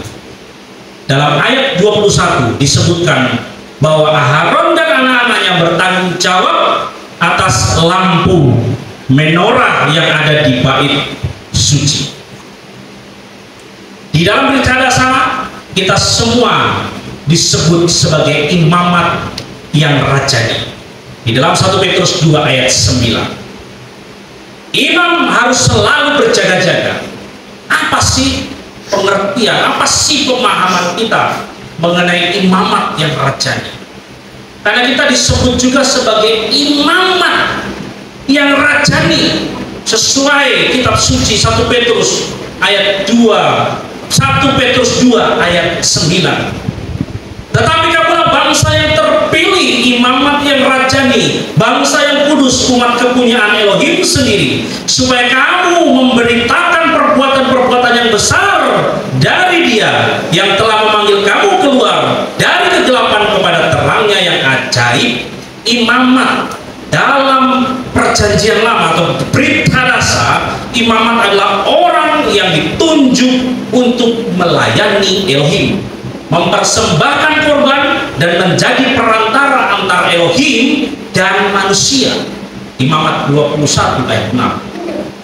Itulah tugas daripada imamat yang memang dipilih oleh Elohim untuk melayani dan mempersembahkan korban dan menjadi perantara antara Elohim dan manusia. Itu tugas daripada imam.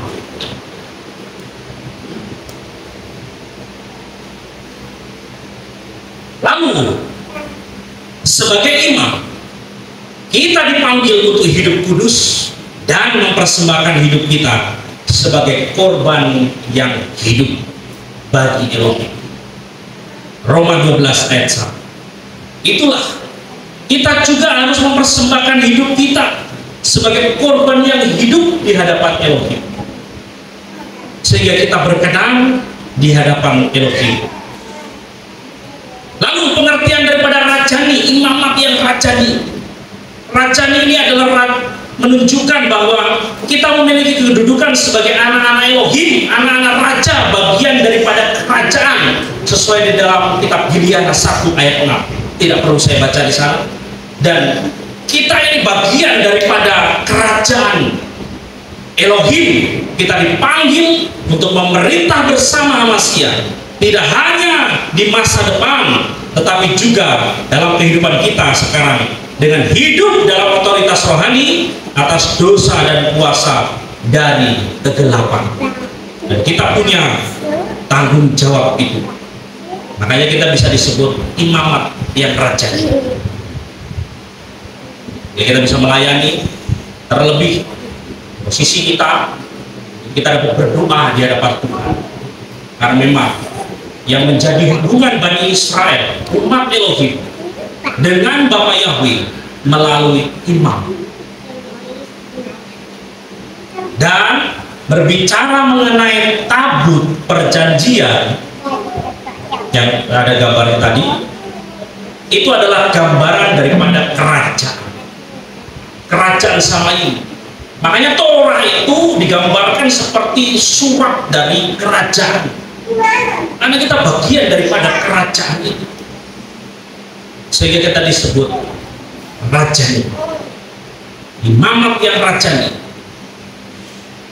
Lalu pertanyaannya, apakah kita setia menjaga terang Elohim dalam hidup kita? Bagaimana hubungan kita dengan Elohim? Apakah kita harus mengisi minyak rohani kita sesekali? Tidak. Tetapi kita harus mengisi minyak rohani kita dengan doa dan firman, dan penyembahan itu setiap hari, setiap waktu. Karena ada tanggung jawab sebagai imamat yang rajani, yaitu menyatakan kemuliaan Elohim. Kita dipanggil untuk menjadi terang dunia dan memberitakan karya besar daripada Bapa Yahweh. Ini tanggung jawab kita, di mana kita harus menyatakan kemuliaannya. Karena kita sudah dipanggil dan kita menjadi terang bagi dunia, memberitakan karya besar Bapa. Makanya ada satu pujian saya ingat sekali, itu pernyataan juga daripada Stephen Todd, lagu karya terbesar dalam hidup. Tidak ada karya terbesar di muka bumi ini selain daripada karya Yeshua HaMashiach di kayu salib. Itulah karya terindah, karya terbesar yang menjadikan kehidupan kita menjadi berharga. Yang sesungguhnya kita harus binasa, kita diselamatkan oleh karya besar daripada Bapa Yahweh di dalam Adonai Yeshua HaMashiach. Dan itulah yang menjadi tanggung jawab kita. Kita memberitakan di dalam Matius 5 ayat 16. Coba kita lihat dulu. Matius 5 ayat 16. Di sana dikatakan, demikian hendaklah terangmu bercahaya di hadapan manusia, sehingga mereka dapat melihat perbuatanmu yang baik dan memuliakan Bapamu yang di Samaim. Jadi itulah yang menjadi tanggung jawab bagi kita orang percaya, dan hidup di dalam kekudusan. Sebagai imam, kita harus menjaga hidup yang berkenan kepada Elohim. Hidup kita pun harus kita jaga. Kita tidak menjadi hidup yang sembarangan, hidup yang semaunya, tetapi kita harus menjaga hidup kita. Supaya apa? Supaya kita tetap kudus. Hendaklah engkau kudus, sebab aku kudus. Selain daripada itu, kita menjadi perantara bagi dunia. Kita dipanggil untuk berdoa bagi orang lain dan membawa mereka kepada terang kasih Elohim, karya besar Yeshua HaMashiach. Haleluya. Jadi hal ini menjadi peringatan, menjadi pelajaran bagi kita sebagai orang-orang percaya hari-hari ini. Kita menikmati firman Tuhan, kita belajar firman Tuhan, kita melakukan firman Tuhan.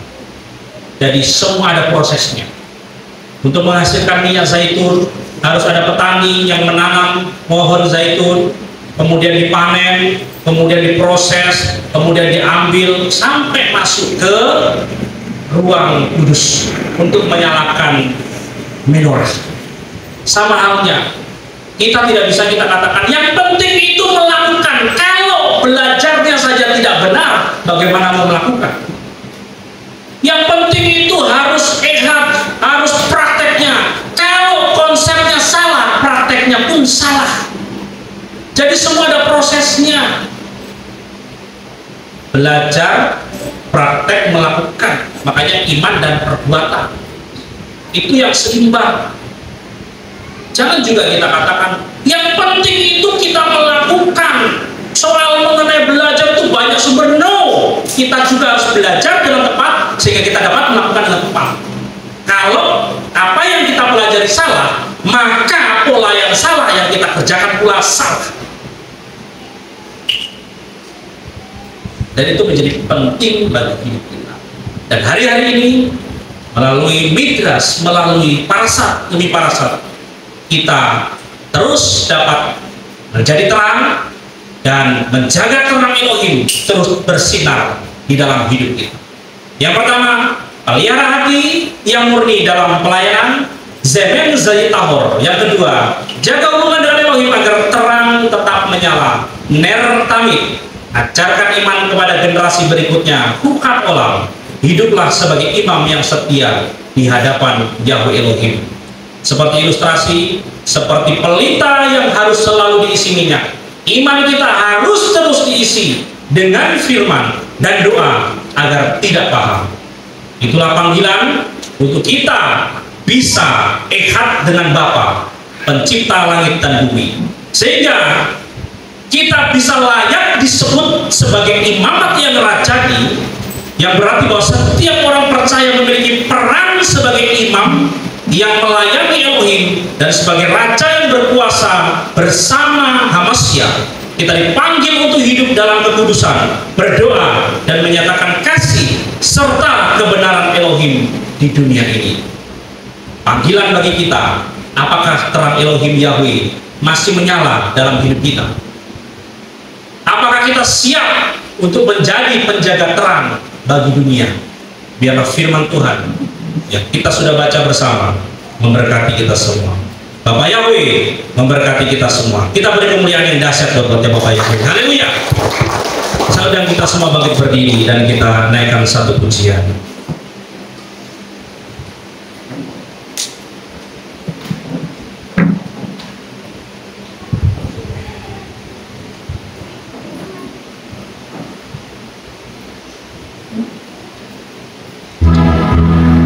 Biarlah firman Tuhan yang kita dengar hari ini tidak berlalu begitu saja, tetapi firman itu menjadi kekuatan yang kita pegang di dalam kehidupan kita sehari-hari.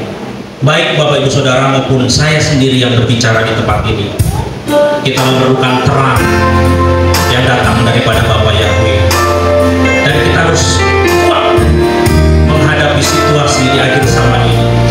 Dengan pujian ini kita nyatakan iman kita di hadapan Yahweh untuk kita menjaga terang Elohim itu tetap menyala. Haleluya. Mengikut Yesua keputusan.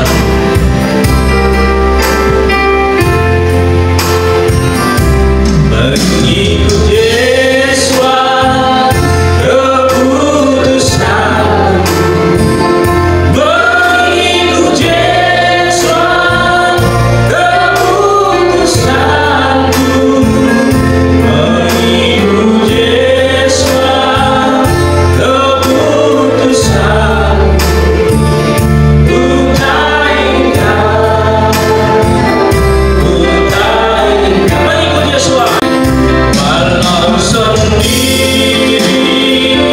ku ikut Yesua. Walau sendiri ku ikut Yesua. Walau sendiri ku ikut Yesua.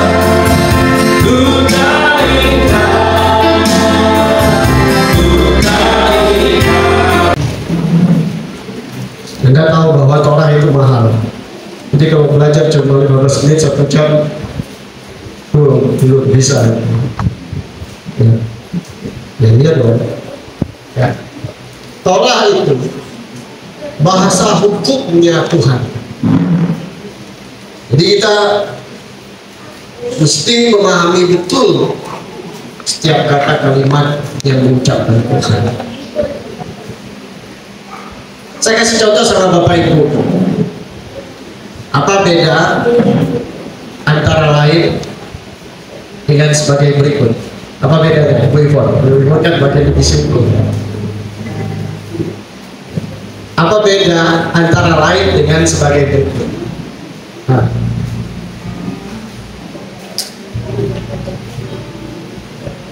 Ya? Nah. Kalau dalam bahasa hukum itu memiliki konsekuensi hukum. Begitu juga dengan firman Tuhan. Ya, kalau antara lain itu, kalau sebagai berikut itu limitatif, terbatas hanya di poin-poin. Tapi kalau antara lain, bukan hanya kalau disebutkan 3, artinya belum tentu 3 itu, di luar juga masih bisa. Kalau sebagai berikut, ya cuma 3 itu sudah itu. Nah, bagi kita di dalam Tuhan, kita hari ini belajar dengan parasat, ya. Kalau kita kunci dari kata parasat di situ dikatakan harus, wajib, de facto and de jure. Ibarat kata bahwa kata Bu Ivon tadi, ya kalau saya ingat, firman Tuhan itu kayak seperti keputusan MK, absolut mutlak, jadi tidak bisa dibantah. Walaupun dalam hati gue pun berkecewa.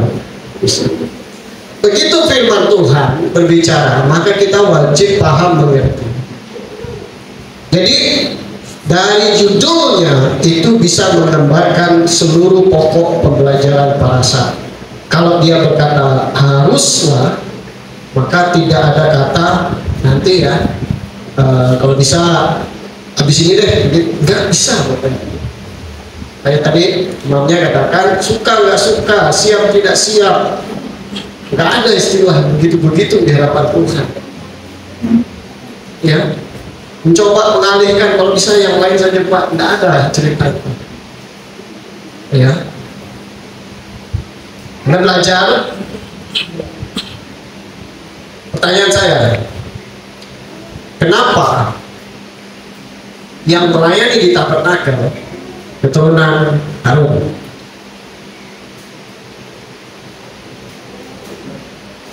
Oh, kenapa nggak keturunannya Mose? Mungkin ada yang sudah tahu atau kenapa? Nah iya dong, kan Tuhan kan berbicara lewat Mose semua. Kenapa pemilihan Tuhan? Pelayanan tabernakel jatuh kepada keturunan Harun.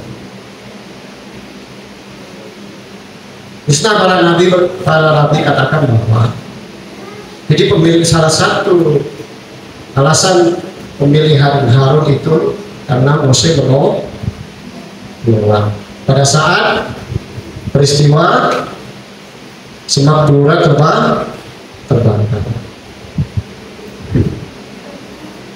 Tuhan yang lain saja. Akhirnya apa? Bukankah kakakmu itu? Nah, langsung.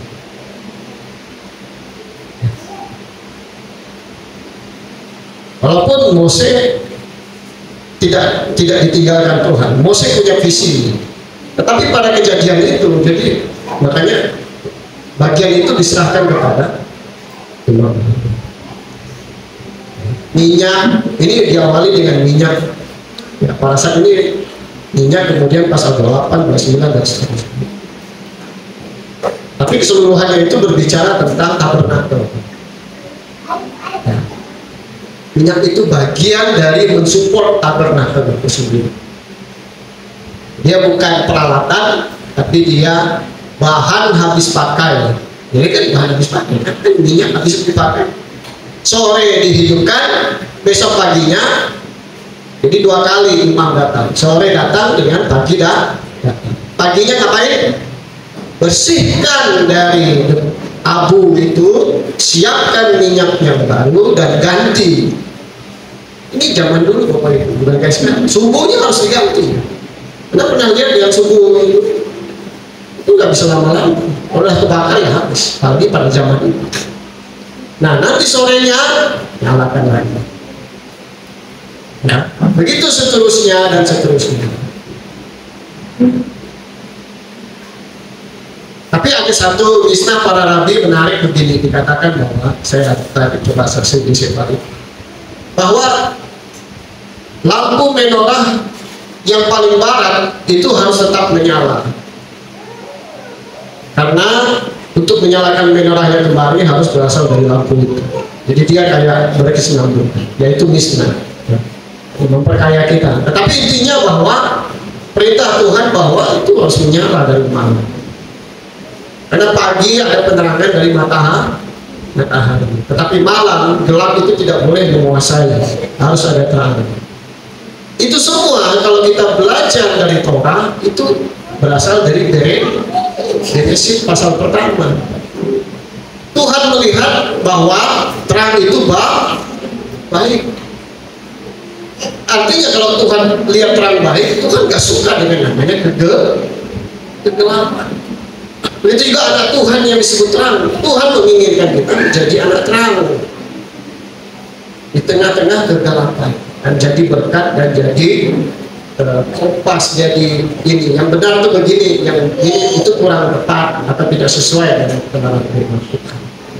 Nah, kalau dalam pasal 28 Jadi kalau kita lanjut, maka di sana Tuhan berbicara tentang pakaian dari Harun. Ada 3 tujuan pakaian Harun. Yang pertama apa? Coba lihat. Ya sebentar saja ya. Menambahkan apa ya? Karena parasat ini cukup panjang ya. Chris dia menyampaikan dari sisi minyak untuk perintah. Pasal 28 ya.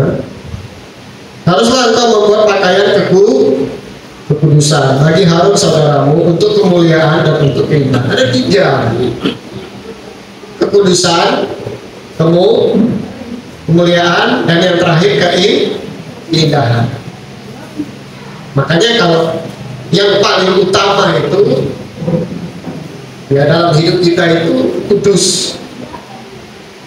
Karena itu kalau kudusnya membacakan kalau kemuliaan ada keindahan. Makanya kenapa orang Israel ketika bertemu dengan Mose kan mata yang lihat kan, mukanya bercahaya.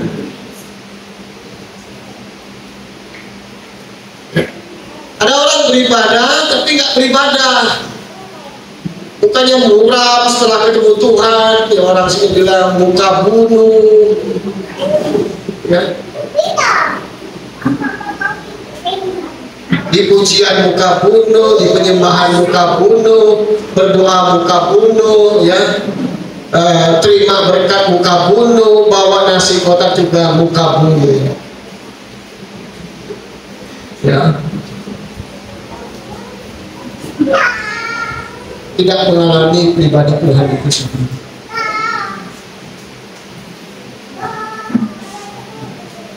Jadi kekudusan itu mutlak, dan Tuhan punya tujuan pakaian Harun. Yang pertama berbicara kekudusan, yang kedua berbicara kemuliaan, sekinah, dan yang terakhir berbicara keindahan. Namun ini tidak bisa dipisahkan Bapak Ibu. Keindahan tidak bisa berdiri sendiri, kemuliaan tidak bisa berdiri sendiri, kekudusan tidak bisa berdiri sendiri. Tetapi ini satu paket, jangan dipilah-pilah. Ya, kalau ada yang berkata nggak penting lah, yang penting hatimu kudus. Ya enggak, Tuhan satu paket. Tuhan mau engkau berkenan di mata Tuhan. Berkenan maksudnya adalah ada kekudusan, hidup benar, ada memancarkan kemuliaan dan indah.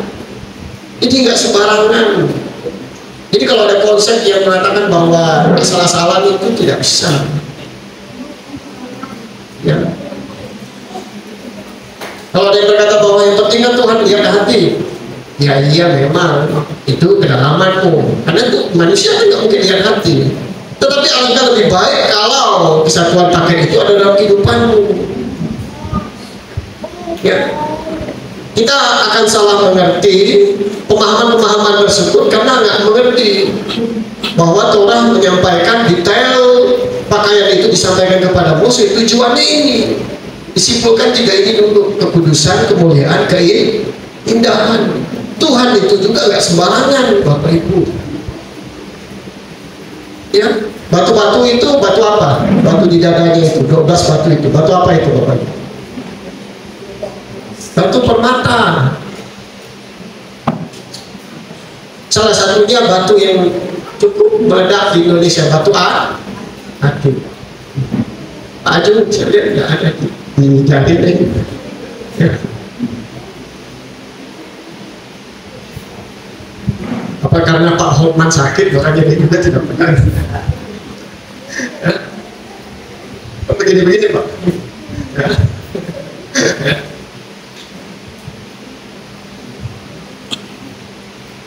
Tapi Pak Ajung tetap menyembah angkat tangan di hadapan Tuhan. Karena batu akiknya tidak berat lagi, tetap angkat tangan. Ya. Kalau terlalu berat itu terlalu. Ya. Tapi banyak orang nggak bisa menyembah Tuhan karena terlalu berat emasnya. Ya. Susah mengangkat tangan. Ya. Nah, kalau kita lihat tadi bahwa ada batu. Kalau Anda mungkin saya nggak semua, tapi saya sedikit saja batu. Ada 2 batu, satu batu yang di sini, ya, di bahunya kalau Anda pelajari. Batunya itu sama, tetapi namanya dibagi. 6 di sini, 6 di sini. 6 anak Yakub yang pertama dan 6 berikutnya anak Yakub yang selanjutnya sesuai dengan urutan kelahirannya. Namun menariknya Bapak Ibu, 12 batu efod namanya beda, batunya masing-masing beda. Perhatikan itu maksud Tuhan. Di sini batunya sama, cuma dibedakan 6 nama, 6 nama. Tetapi 12 batu itu masing-masing batunya beda-beda. Memang batu permata, tapi permata itu ada macam-macam jenisnya.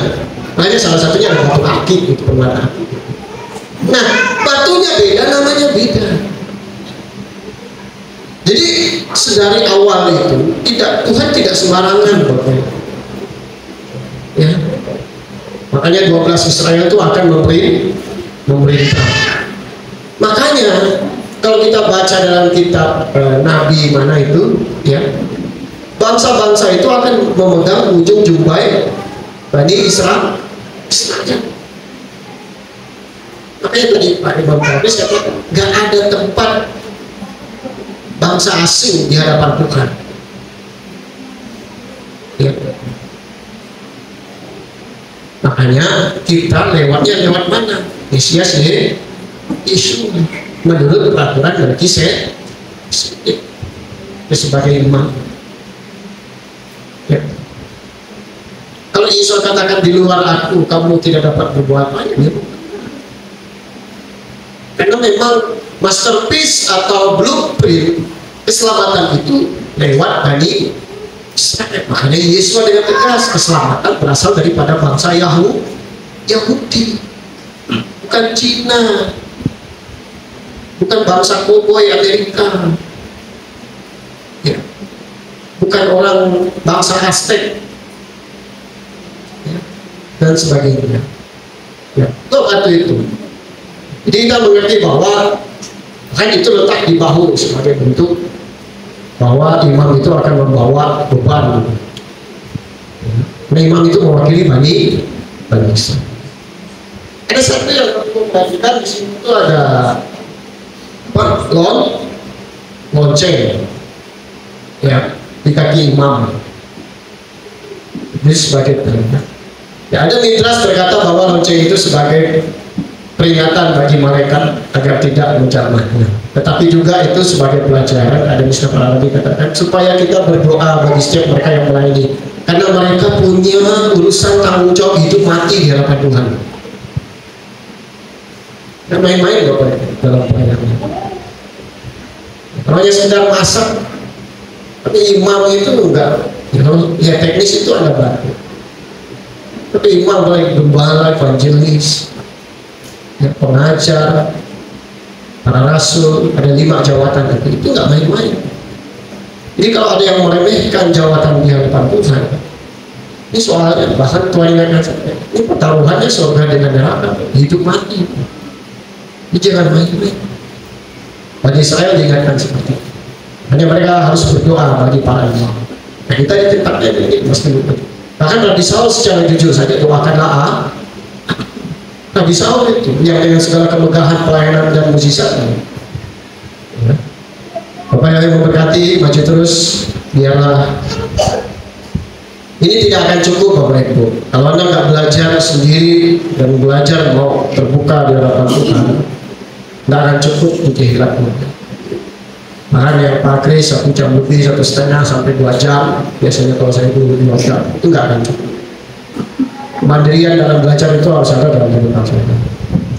Belajarlah menjadi jemaat seperti jemaat di, ya, jemaat di mana Bapak Ibu? Ya, lihat di kisah para rasul. Apa yang berkati, maju terus. Kita berdoa.